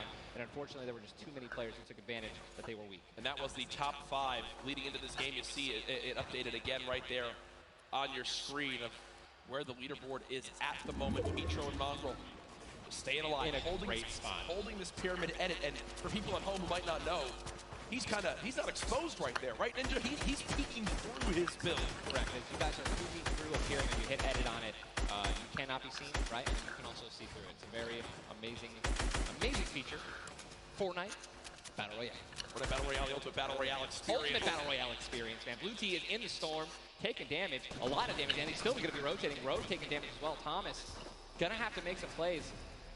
And there goes Road. He actually just got knocked. 66 players remain. And this storm is kind of moving a little bit away from Pleasant Park. But it's once you have a high ground mountain in play, I mean, I'm wondering if it's going to go north. There's 3 high ground mountains in play. And really mixes it up late game. A drone ship that people can wind up going on top of, and those are brilliant to use. Oh, absolutely. If you guys can get up on top of those, guess what? You have ultimate high ground on the map without having to place any mats. Yep. It's incredible. You can't get sniped from above, and you can deal as much damage as you want. Also, it's incredibly difficult to shoot players that are up there. 100%. But it's important to know that after the 5th circle closes in, those air vents will stop working. So if you don't have any rotation to get down, glide or redeploy, anything like that, yikes. That's a massive yikes. So you have to pray that someone puts a launch pad down underneath it somehow. Yep. And go for it. Yeah, just risk it all. Most of these teams will mess that up now. We talked about our game 1 winners, the team that took home the Victory Royale, which is, again, 10 placement points, the max you can get for placement in these games. It was Zayt and Saf, and they're currently set on up in this zone for the moment. Are they the yellow team in the minimap? I mean, they're close enough for sure. I can see. I think, no, actually, no, they got to rotate a little bit, but look, they got 4 shockwave grenades. Yep. And they'll be all right. They'll be able to make it happen. Man. Here we go. They have to rotate the farthest. Look how many stack players are on this side of the lobby right now, and they're all going to have to move very soon. Yeah. Arkram and Falconer have a tough rotation ahead. Slacks and Keys. Watch them fight a little bit earlier on against Landjock and to pop those heals till his teammate comes in. Yep. No, he missed one. He did miss it. No, teammate's full. Teammate's full. Okay. It doesn't matter. Teammate's full. I was playing with Myth the other day, and he was using a lot of chug splashes without me, so I'm really sensitive on it. We'll let you and Myth handle that one. As again, it seems like some tension there, but we continue to move on in this fight. This is game 2 of 6, folks. The match is going on throughout the day. 62 players left in this one. 35 duos. And you see Arkram and Falconer. Looks like they did a duo shockwave to try to fly across the map together. Good teamwork. As the frantic rotation begins to move on in, more Storm Surge will soon begin to come into play as well. Jack, I have a question for you, man. Yes. Once these circles start closing in, they're so small. What do you think is the play? To rotate in right away once it's revealed if you're far out, or to wait and be the last team? For me, it completely comes down to what you have left, what you have in your inventory, where you are at, the leaderboards as well. If I'm in a position where I know I need to make some ground up on the leaderboards, I want to rotate early and try to begin to spray back on the opponents to get some free eliminations. Yes. If you get the zone on you, you begin to just build on up and get that height so you can spray on down as well. In this one, though, again, it all comes down to rotation. If you have nothing to rotate with and you're far away, I think you play late and hope someone else drops a launch pad near you and use that community pad to your advantage. Yeah, we're looking over here at Yuang, 3 eliminations, sitting here with some very good materials, and definitely a very delicious loadout. Anyone with a heavy sniper and a blue SMG in a combat. And remember, he started the game at Snobby Shores with that clutch when KBB did go down, so they're still in this one because has that beautiful blue combat where he clutched it with, man. Yes, he does, and all the materials he could ever ask for, nearly 100 builds in this one. You see they're marking right now. I think they have a double heavy sniper combo. They're either marking double heavy or they're saying, focus this, the zone's closing there. We're gonna find out soon enough. It literally looks like he's marking exactly. He's trying to look and see. Oh, they do have a double heavy sniper. Ninja called it, the man knows. They see one, and you guys saw the pyramid. It's exactly what Jack talked about earlier. You need 2 walls, 2 layers protecting you from one of those walls so that double sniper will not take you down. But they've got the tools, the key to open all doors, as I put it. And this zone, Ninja, it just moved over a mountain, man. It just moved onto the side of the mountain, so high ground will be in play. But at the same time, Ninja, half of the low ground still in play, so it's not as bad a position for the low ground players. Here's a look at Mongrel and Mitro. Remember, Mongrel did go down early on in the last game. He's got to back on up because he's burning through materials very, very quickly. They're far above this Storm Surge, so they're good for the moment, and there's the replenish from his teammate in Mitro. 64 total builds left. Always see them doing this. They always split half and half match with one another, and then they go and clutch others. And it's just a perfect way of making sure that you guys have equal material. Look at how weak Zach is. Zach just sneaking out through with that Shadow Bomb. The spray coming in from Mongrel. Stink Bomb is hit as well. Everyone focusing these players on the outside. They've got the minigun firing too. The lobby now picking up quick as we move into our pit zone. The storm is closing in, and that's going to be forcing everyone to get into where the safe zone is right now. It is moving in towards Pleasant Park. Guys, this is absolutely insane. 51 players still remain, by the way, in a circle this small. They're just trying to get as many limbs possible as people are rotating in. Mitro on the bottom right of your screen with that minigun has 631 bullets to spray down with Mongrel in a fight. Gets 1 player weak, but does have to back on him. Didn't get the clutch. Someone else stole the kill from him. Mitro gets chucked as well. Still have a launch pad, but again, when you're in a situation like this, low ground, they're getting sprayed with nothing but grenade launcher shots and frag grenades, and they're both going to be eliminated. And Mongrel also, Airwax just went down as well. Cease the elimination feed. Does look like, remember early on, Elevate did go down there. So delicious. They go for it. Zane Saf, do they do it? Did you go for it? There's a launch pad there and so many materials. This is game-changing loot right now. They've got the builds to go for it if they want. They're going to do it. They're going to make the play. A gold combat shotgun too, man. Zane and Saf uncontested. That's one of those risk versus reward plays that can help set them up for 2 victory royales in a row. Mongrel and Mitro's loot too, man. Oh, that was making a statement. And we know that was juicy loot. Yeah, they're making a statement saying, listen, we're from NA, we're here to play. Taking out the Evo, they didn't know they took them out, but they're definitely taking their loot. Yeah, for sure, as they are still above this. Still great rotation items too. They both each have a launch pad, both have 2 shotgun grenades, and they're gonna go. He didn't get it though, they try to get both at the same time. Gonna be flying, and this is it, another massive rotation gonna be taken to the center. Pleasant Park for 167 damage above the threshold, so they're looking pretty good right now. The question is, are they going to keep mid-ground, go for low ground, high ground? What's the play? They didn't get the launch pad.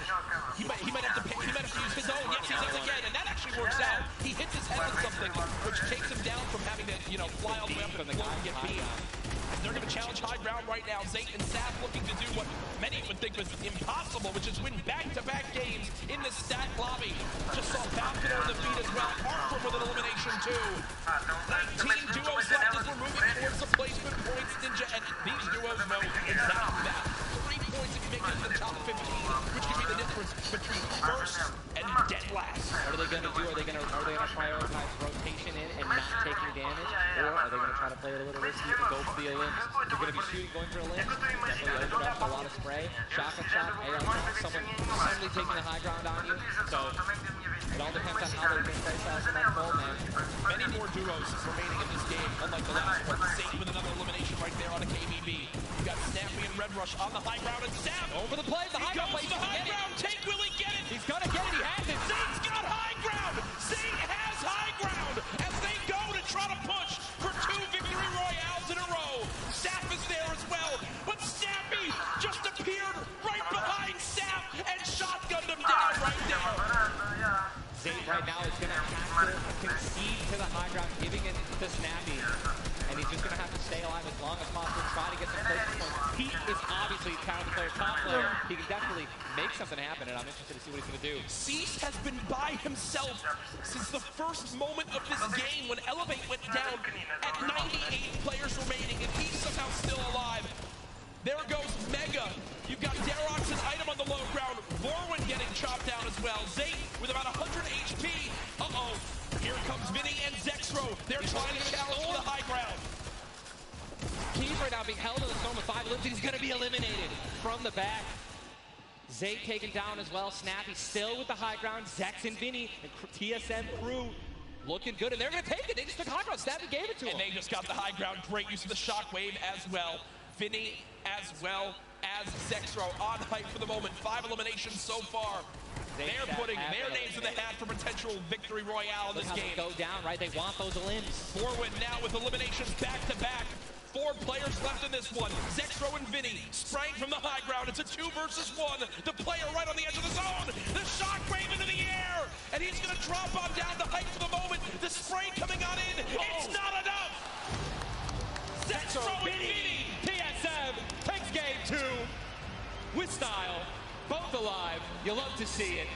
The victory royale and 7 eliminations. Look at that. Vinny's hyped and Zexro looks like he was stunned. Got his fries on a fast food order. Why am I thinking about food? Oh my, Jack, it's pretty expected at this point. But God, 2 NA teams have taken game 1 and game 2, and honestly, I think that we can all say that the teams hyped up the most have been easy. Guess what? Mongrel and Nitro, man, they've also been performing well. They still have so many points from eliminations. Yep. Oh man, what a great shotgun shot. They were perfectly in sync. They're even jumping and shotgunning at the same time. Vinny pop off, man. You love the pop off. So Zexro's about to start cranking 90s or default dancing in the lobby. He's trying to talk about literally what are they going to do in the next game. Yeah. That's what that focus is. That reminds me, I've been in this situation before. He grabbed his hand and took it for himself, man. That's a top teammate, man. Great synergy. What a start to today's competition. The energy in here is insane. I am looking around and there are thousands and thousands of people filling up the Arthur Ashe Stadium live from New York City. Again, my name's Jack Courage Dunlop, joined by Tyler Ninja Blevins for what is the first ever Fortnite World Cup Finals. $30 million on the line this weekend. Millions will be tuning on in from across the world. There's so many ways to watch, and we're just 1/3 of the way done with today's action, and it's already been fantastic. Don't even want it to end, man. I could be here all night. These games are incredible. Yep. And just listen, if you guys are watching at home, you guys want to be here, right? You guys want to be competing. Take notes. Yeah. Watch these players. Watch how they build. Watch the fights as they take, the way they rotate. We'll see you guys here next year, man. Well, guess what? Game number 2 ended with style with the North American duo of Vinny and Zexro taking it. They're on the floor with none other than Jordan Fisher. Thank you so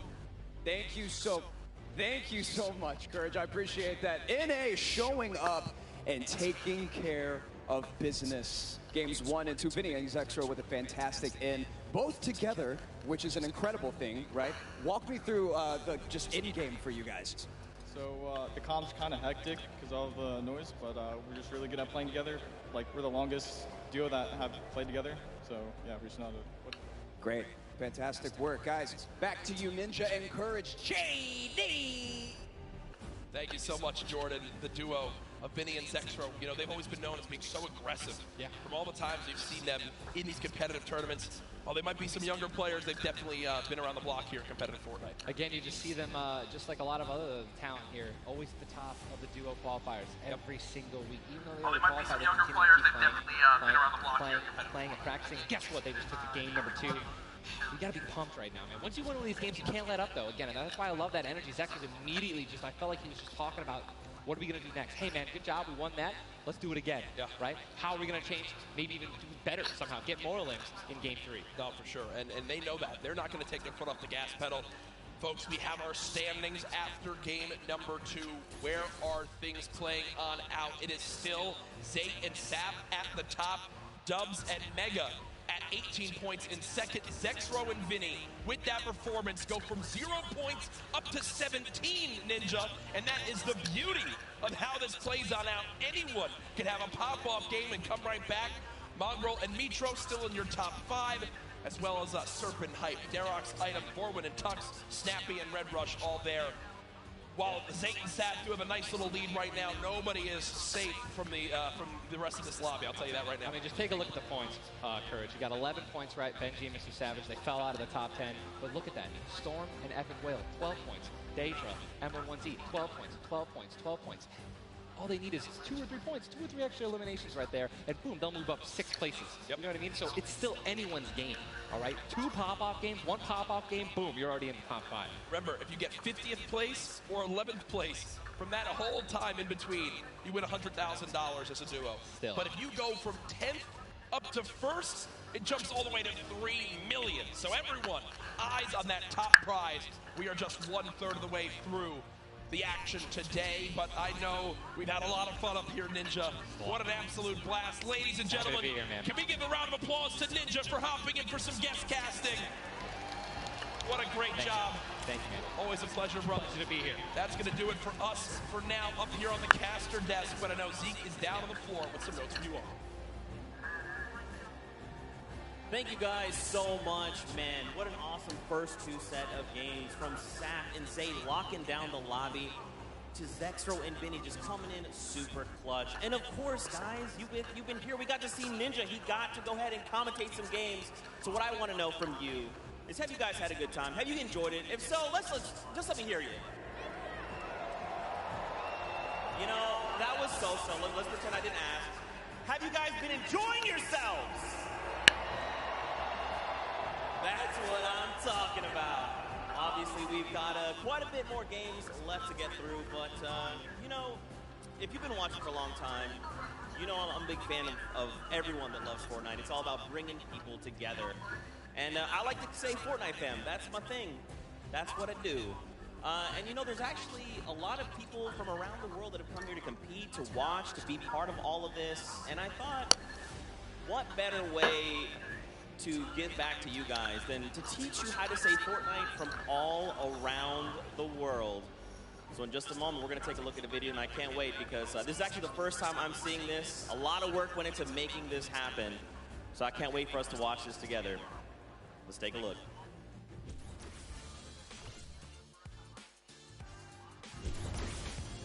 Hello Fortnite fam. 포트나이트 팬 여러분들 안녕하세요. Привет, Fortnite team. Jag är till Rio. Vad kör Fortnite folk? Jag är fan du Fortnite. What's up Fortnite fam? Fortnite 팬 여러분들 안녕하세요. What's up Fortnite fam? Hey, 저는 Fortnite fan. What's up Fortnite fan? Was geht Fortnite Freunde? What's up Fortnite fam? Yo, what's up Fortnite fam? Are you trying to do the floss? Sorry, I'm texting. What's up Fortnite fam? What's up Fortnite fam?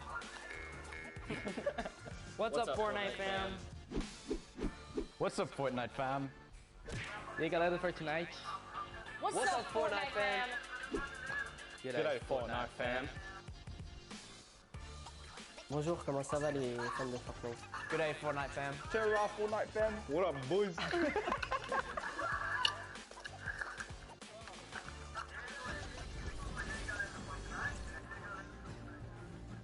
That was even better than I thought it would be. Just embrace it. We, as a collective, Fortnite fam, get used to it. We're here to stay. Now, guys, you know, there's a few more things I want to take a look at before we hop back into the next game. One of the things to kind of do if you're here or if you're at home, you've been watching, Ninja actually had a pretty dope hoodie, a World Cup kind of exclusive hoodie.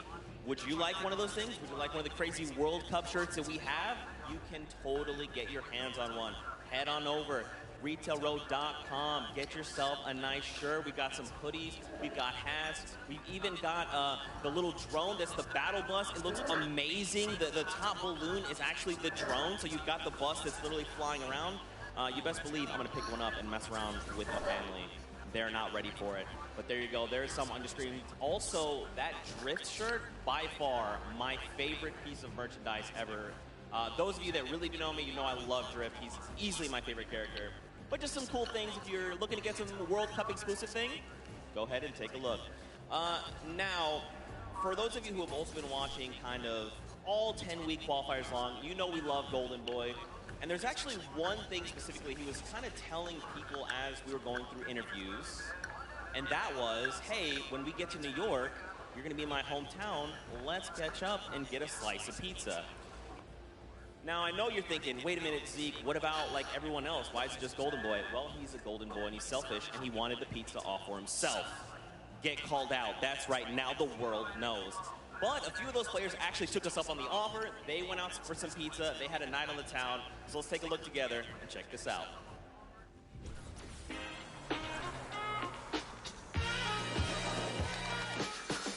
New York City. We got the Statue of Liberty, Central Park, the Empire State Building, and the first ever Fortnite World Cup Finals. I couldn't be more excited about the greatest Fortnite players from around the world coming to my hometown to duke it out. But before the action started, I took World Cup qualifying players Aiden and Chinkin out to show them the Big Apple, starting with PC Gaming Cafe, Waypoint. What's up, boys? Hey. Welcome to Waypoint. Good to see you. Good to meet you. Good to meet you. All right, fellas, let's go and grab a drink. Let's go. All right.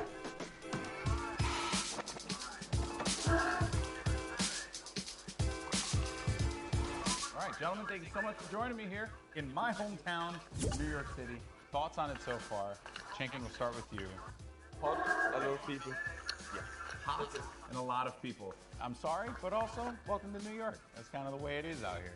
Where are you from in Austria? Austria, like I'm in Salzburg. And the population? 40K.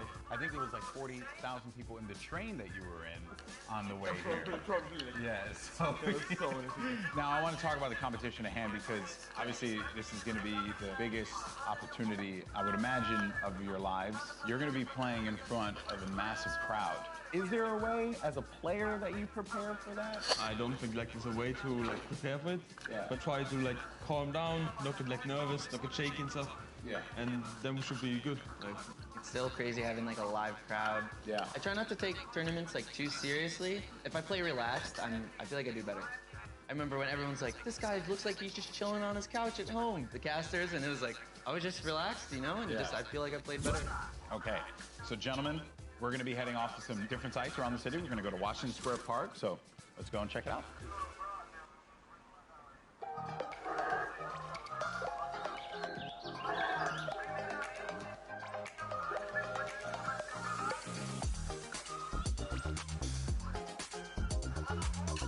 All right, so now here we are in Washington Square Park, gentlemen. And I love the fact that we've conveniently set this up. I don't know what these pieces would symbolize. I don't know. I'm not too sure. Is it like king or queen? While we have this here, let's talk about competition. You guys are potentially going to be facing off against each other. Have you thought about that now? I don't know. I just don't want to feel the L2 spam like. Oh, you don't want to feel the L2 spam?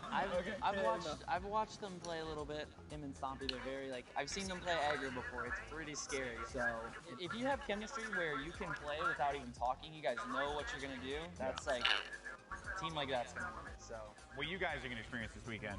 This is the first Fortnite World Cup. You're going to be playing for millions of dollars, potentially. Has that even set with you guys yet?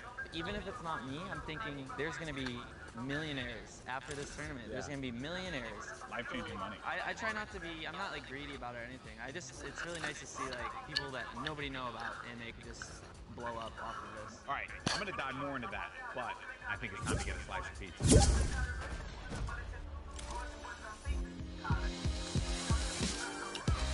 Take the out for a good pizza. We'll get some pizza. To give everyone pizza. Yeah, I'm gonna show up with 2 giant boxes of pizza. Say I won't, Bala. Say I won't. And I kept telling people, hey, I want to get a slice of pizza with you. You know, all the players, and they all ignored me. You know? So thank you guys so much for coming out. I really appreciate it. Obviously, this has been an incredible journey for you all. You're now on the precipice of one of the biggest events in the history of all competitive gaming. I'm happy that it was a fair chance for everybody, you know, open qualifiers. Yeah. You could have no exposure, but if you're good, you get in the tournament. So I'm just really thankful to be here, and I'm going to enjoy my time here. Yeah, we'll just try to like make our fans happy. I'm really looking forward to play on stage in front of 100,000 people. Do you feel like the fans and how they've been supporting you all on this road to this, do you feel like that adds a little bit to this pressure? Honestly, it gives just more support for me. I feel more like happy to be here when there's all these people, whether they're rooting for me or other players. Fortnite's grown so much, and I just can't wait to see all like the crowd, and I know it's gonna get bigger and bigger every event, so. Fellas, best of luck at the Fortnite World Cup this weekend. Seriously, nothing but the best for you, but we're in the thick of things here in New York. So I think we got to get some more pizza. You guys down? All right, let's do it. New York's got everything, and this weekend, most importantly, it's got the Fortnite World Cup. Now that these two have had their slice, let's see how they handle the competition.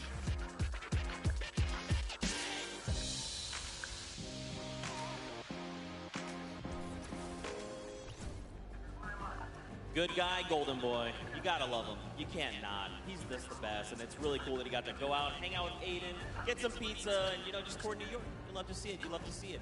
Now, guys, there is actually a dynamic duo that we want to talk to. We actually have Jordan Fisher standing by. He's going to be chatting with Nyx and PF Zin. These guys qualified back from the Brazilian region, and they've got some things to say. So, Jordan, let's go over you. Thank you, my friend. I've got Nyx and PF Zin here. Nyx, you have been absolutely dominating in the last few weeks, especially where the solos and the duos are concerned. Being the first Brazilian player to qualify for the World Cup, can you talk to me a little bit about the dynamics that the two of you share as partners? Nyx, você estava dominando nas últimas semanas, principalmente para os qualifiers da World Cup. Você pode falar um pouco sobre a dinâmica de vocês? Eu e o PFzinho costumam jogar bem agressivo e tentar pegar o máximo de eliminações possível. PFZin and I, we try to play as aggressively as possible and get as many eliminations as we can. As you should in the name of Battle Royale, right? Now, PF Zin, you seem to balance out the fiery kind of loose cannon nature of Nyx, who is obviously a dominant player, you know, kind of helping him set up for a solid end game. What's it been like to work with such a young and fiery player like Nyx? PFzinho, você parece que você consegue contrabalançar o estilo bem incendiante do Nyx. Então, como é que é isso para você fazer esse lado mais balanceado da dupla? Basicamente eu tenho uma role de suporte, então eu meio que fico nas backlines e ele vai na frente. Quando a gente tem o high ground, por exemplo, ele tem a função de ficar embaixo matando todo mundo e eu controlando o high ground. Basicamente é um lado mais estratégico, enquanto ele é o lado mais agressivo. Basically, I have more of a support role.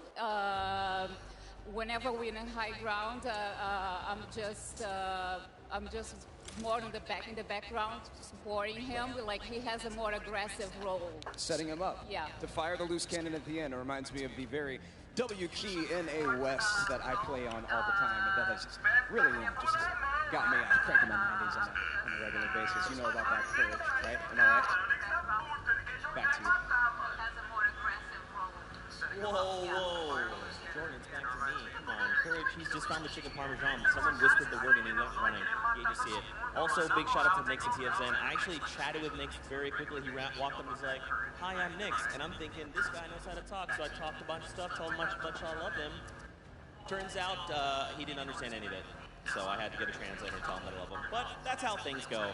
Now, of course, guys, I know what you want. You want more games. We have 4 more on deck.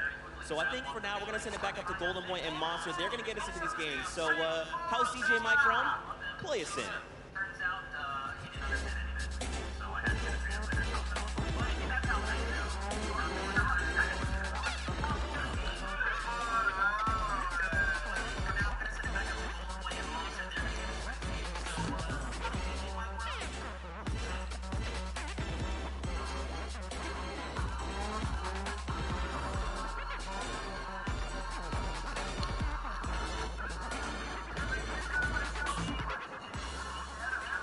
All right, huge shout out to DJ Mike Brown, spinning the ones and twos here at the Arthur Ashe Stadium. Golden Boy alongside Master D-Face, Boricua Boys back at it again, looking to bring you the fun as we have games 3 and 4 on deck.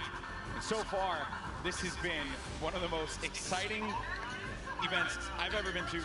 That game 1 was ridiculous. Game 2 did not disappoint as well, Monster. No, it didn't. I thought for a second there we're going to see back-to-back performances from Zayt and Sap. And I mean, we honestly did. Everyone that was in the top 10 contested, even Miz and Deidre, they were performing. We saw them cut it all the way through. And it's that level of consistency that's going to cut the difference in making it all the way through the top 10 and being a World Cup winner. What I've loved seeing is that standings page, top 10. International through and through. You got Japanese players popping off, European players popping off, players from New Zealand. Everyone's putting in every little bit they can. But folks, it's now time for game number 3. The players are all loaded up in the battle bus, and we are about to take off. Let's see who's going to get that much closer to raising the trophy and being your Fortnite World Champions of Duos. Here we go.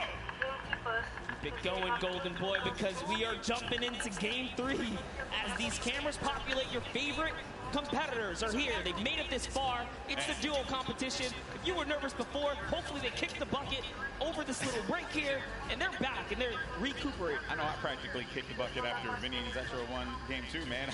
I was feeling it, man. It was nuts. And there they are on your screen. So the drop for the bus here, it's going to be a north to south one going right over that ice biome. It's going to cut pretty much center of the map there. And Vinny and Zexro, I'm very happy that they're performing this well, Monster. This is a duo that had so much success. Even going into the World Cup qualifiers, we all were like, yeah, this is a duo that definitely should make it. This is a duo that, hey, they could even win the whole thing. Yeah. Then tragedy struck as Zexro had a few problems with you know, arthritis and different things with his hands. And I'm make sure I'm getting that right. And I'm just bummed out about that. Good to see them here showing up, man. That's huge. I mean, that's what you expect of our competitive veterans, specifically Zexro, Vinny. They go back to as many of the LAN tournaments as we've seen, as does Zayt and Sap. But anyways, Zexro, Vinny, in here we have UN KBB. He's going to take down Mexi. Is Scram close by? Is he close enough? And this is a battle going down in Snobby Shores. So off the rip here, we have players getting dropped. That's actually going to be our first elimination. Lucky for us to catch that one, but there's shots coming in from the Viking Island right up above, and he just kind of turns a corner, sweeps him up, catches that full elim there. So that's his now. Toe action here, Golden Boy. Very wet situation being here, but Zexro now looking to engage in this one. He's gonna go over to his POV now. Kind of it's a little wild, man. It's like just getting the bearings all together here. I think for the players as well, that moment where they can just have that conversation. What are they going to do? How are they going to just implement their strategy going into the next game? What is that strategy going to be? Do you mix it up? Do you change the drop spots? These are things that are going to be so important for these players. The time that they can take to just communicate with one another. Now Scram looking to be essentially in a world of hurt here. We heard from Nyx Piafzin earlier on. This is the Brazilian duo. I don't think they know that. Scram, they're going to be on the hunt for him, so they know that he's around here. They're just trying to sniff him out. Yeah, and if you were in the Players Lounge, you could feel the tension, specifically when we brought up the Brazilian duos, the Brazilian players. These guys qualified, and they qualified with heavy elimination. Nyx especially being one of our only players to like literally qualify as hard as you can in the, you know, for the weekend. He was at it each and every week. You constantly saw him at the top every single time. It was so impressive, and also qualified for solo, so we'll be seeing Nyx tomorrow. And then you got Scram, 2 eliminations, but he's just hiding this one out. He hears them making all that ruckus, all the noise around him, and Scram just does not want to give up his position. Perhaps he grabbed his teammate's reboot card. He's maybe looking for that play. But Nyx and Piafzin, they have to have an idea of where he's going to be located here. Yeah, he does not want to give up his position here. He's actually just hiding in the basement right now, hoping that these guys just kind of blow by like dust in the wind right here. As Nyx and Piafzin, they think it's clear. They think it's all good because they came in and they just wrapped up one of the other players. They actually didn't initiate the battle against Mexi and Scram here. So Scram might just get lucky and be able to kind of sneak on by as he hears this powerhouse Squads duo, this Brazilian duo, kind of loot their way through and make their way to the zone soon. And loot they definitely will, because they're getting a lot of resources out of this. Scram over in the distance, he's going to be out of there, but now we're making our way over to the action that's happening with 7SSK7. Got Spades and Crims now looking to push on for this fight here, potentially. Got some shots going off. Crims is going to play that overlook position, getting challenged there, and trying to use that advantage from the down low, a little bit of that right hand, right? Just see if he can get a peek in there. Does get tagged up, Crims. Does back away there, does manage to build out. And Spades is going to force him out. There you go. So they're just right now playing for that positioning, and I like the fact that they're using these the natural high grounds, right? Get to the top, hold it down. Don't really focus too much on just trying to get in their face quite yet. Give yourself that moment of opportunity and really get a lay of the land, and then going for the engagement. Yeah, absolutely. The best duos will try their best to isolate their opponents, really force them into, very weird situations like this, force the 1v1s, and hopefully get those free shots, and then pursue the push here. So again, look at how now they're split up again. So Spades and Crims are doing a great job here, pressuring and isolating their opponents right now. And so far, they're definitely dictating the pace of battle here. Yeah, that's what they want to continue to do. They're suffocating them. Plain and simple, right? Not let them get any kind of movement there. Jamside and 7SSK7, they're looking, they're having a conversation of what the play is. What is the movement going to be? But Crims and Spades are not going to allow them that opportunity to breathe. That's going to be the down there. Crims managing to knock down Jamside. He's looking for 7SSK7 around the corner. And that's going to be the elimination registered. Both players are going to be out of there. And a big win there for Crimson Spades. What a clean push right there. Crimson Spades have so much to prove here, because when they qualified, they were kind of looked down and like, wait a second, was it luck? Was it not? No, they're here to show it off and show why they're at the World Cup Finals. But now, hopping back with Miz and Daedra, we saw them have a great game one, came out top 10, and they're still in the running. They're in about the top 10 right now as well, based off of elimination. Not necessarily picking up too many placement points. They're heavily dependent on just typing up these players at these points of interest, and looks like Lucky Landers is theirs right now. And they'll have that, but let's see. Isn't Daedra. I love the fact that you go to this hot spot here, so there is going to be a bunch of free items that you're going to be able to pick up on. Also, you're going to have that circle advantage. It's right there. You don't got to worry too much. You can continue to focus on looting. High ground has been lost, though. Miz needs to be careful. There's Daedra. He's going to be right next to him, trying to get these angles. They have to do, they have to stick together, looking for the sound cues right here. Can they find their opponent, catch a nice little low ground peek right here? Low ground is definitely underrated. If you can just kind of peek out, catch a big shot, you're almost guaranteed a headshot. This is a big multiplier. Yeah, players don't really think about that, right? Like you always see Fortnite players go after the high ground. That's the bread and butter for a lot of players that play this game. But you know better than most that the low ground can pay dividends for you if you know how to take advantage of that positioning, and maybe some overzealous players to try and get aggressive on you. You got Gustavo along with Wishy.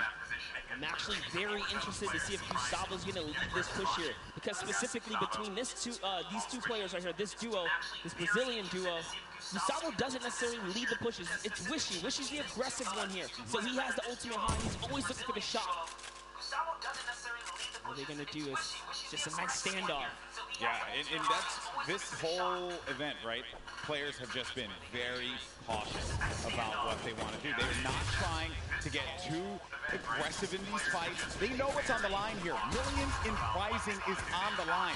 You do not want to make a bad decision. Be one of those teams that are eliminated out early on. But Gustavo's going to be putting shots down. Focusing this player, forcing action build up. He has no builds to work with as well. 19 HP remaining, and just a hope and a prayer, but unfortunately for him, that was not going to be enough there. Gustavo's out. Wishy isn't going to happen for him either. And Miz, he's feeling it. That's going to be 2 elims for this duo. Gotta love the snarky little smirk right there on his face when you get those 2 points. It feels so good. It's really good. It feels really good. And then Volks and Parpy. And look at this. Parpy actually dealing with this battle. And this other player that actually got the high ground against him was focus firing on Volks. Parpy pushing back here. I wonder, you get split up like this, but Volks and Parpy, they love playing a very aggressive style. They'll get your face.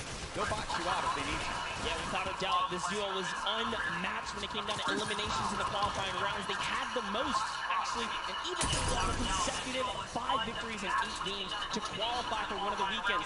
Volks and Parpy, another kind of reference to Game 1. They had a great Game 1. We saw them picking up duos, but we haven't seen them necessarily make it through the end game. All we have to do is kind of slow it down here, and that's what they're trying to do, but being split up is terrible. Also, in the distance, I just want to make note, Wolfie's a very aggro controller player. He's another one. I think that we've seen a fun mixture of players that look to get that safe approach to the game, and then others that just want to take early fights, get some points early on, because maybe they're playing that early game strategy rather than like focusing so hard. Like, you get late game, that's great, but you do want to rack up a few eliminations. Look how low the points are that have been thus far in games 1 and 2. Get yourself a few elims and then maybe manage to make it to that top 15, which is very hard given how many players have stayed alive in this game. Games 1 and 2, we were at what, like circle 5? Yeah, circle 5. I think we were sitting at like 45, 46 players are just waiting for movement. Yeah, and that's where that storm surge kicks in, right? Does damage to players. That's feeling back up. Bruin Chapels, one of my picks to watch. Had sort of been struggling in the format so far. I guess when the real pressure's on, you know, the environment shifts, right? Everything changes. That's right. Everything changes here, and Crew does manage to get that shot off, or attempted to, with that tactical shotgun. It was not going to get the connection necessary there, but it did put the view of the players have to back away. Both players, well, respecting the space from one another. The stinkers come out. Crew and Chapix having to get out of there, and they're going to use those, I believe, the shockwave nades to just fly on out of there. Didn't see the purple over their bodies there, but they were able to fly on out of that fight. But it got real risky for them. I was going to say, that was a respectful disengage. You only got 6 games here, 2 of which have happened. They need big performances. They have to push towards placement in any game. So good on them to kind of back up, and when you have stinkers, there's no defense against it. You get chunked down right through your builds. It really is annoying to go against. And speaking about the stinkers here, Epic Whale's under pressure right now, and that's just going to chunk him down. They force him off of the campfire, and we'll see if he returns to it. Yep, there you go. Yeah, you're only going to get so much time with that campfire. Epic Whale, along with 40R Storm. This is a Week 10 qualified duo. Last moment, you could possibly have it happen, and they managed to pull it off. Maybe this could be the game for them. Another dominating duo in the scene, Airwalks and Nikov. Airwalks winning the Pro-Am yesterday 2 times now. This is a whole new ball game. Best players in the world in this lobby. It's not going to be a cakewalk, and he knows that. It hasn't been the best run thus far for Airwalks and Nikov. And it was their last final games there. Notice the text right there. The fast track, Airwalks and Nikov qualified for the Fortnite World Cup in their final 7 games. That's intense. They were struggling so close on the cusp every single weekend, so close to qualifying. If it was 5 placements, they were 6 or something like that. It was that close for them. But jumping in here, Crew is going to put some pressure down, and it looks like his teammate has been turned out as well. He's already gone. Also going to see some eliminations over in the feed as well. We got Crew who just cleaned up on Volks, but Septic took out X-Men. And then I think I saw XXM pop up there on the receiving end of a shot there, so we'll be out of the action as well. Crew by himself has 1 elimination.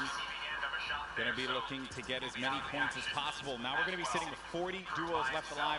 We're going into the next circle here in just a little bit. It's going to start to collapse. Salty Springs is going to be the point of interest for all of our players here.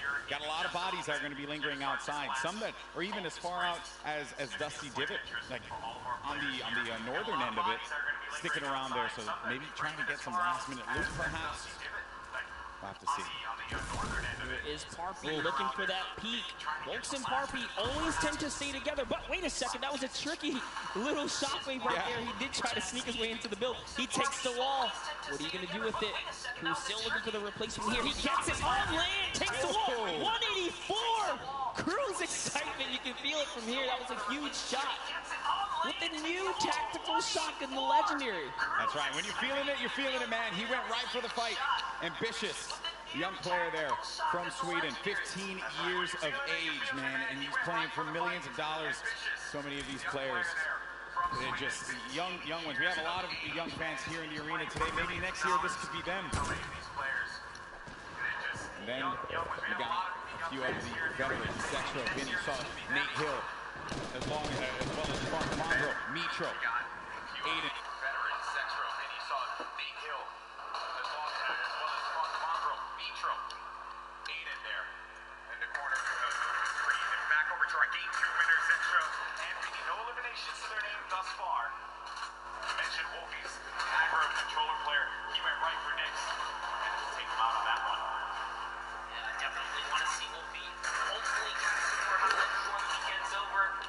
Touch base with him. He's a great kid.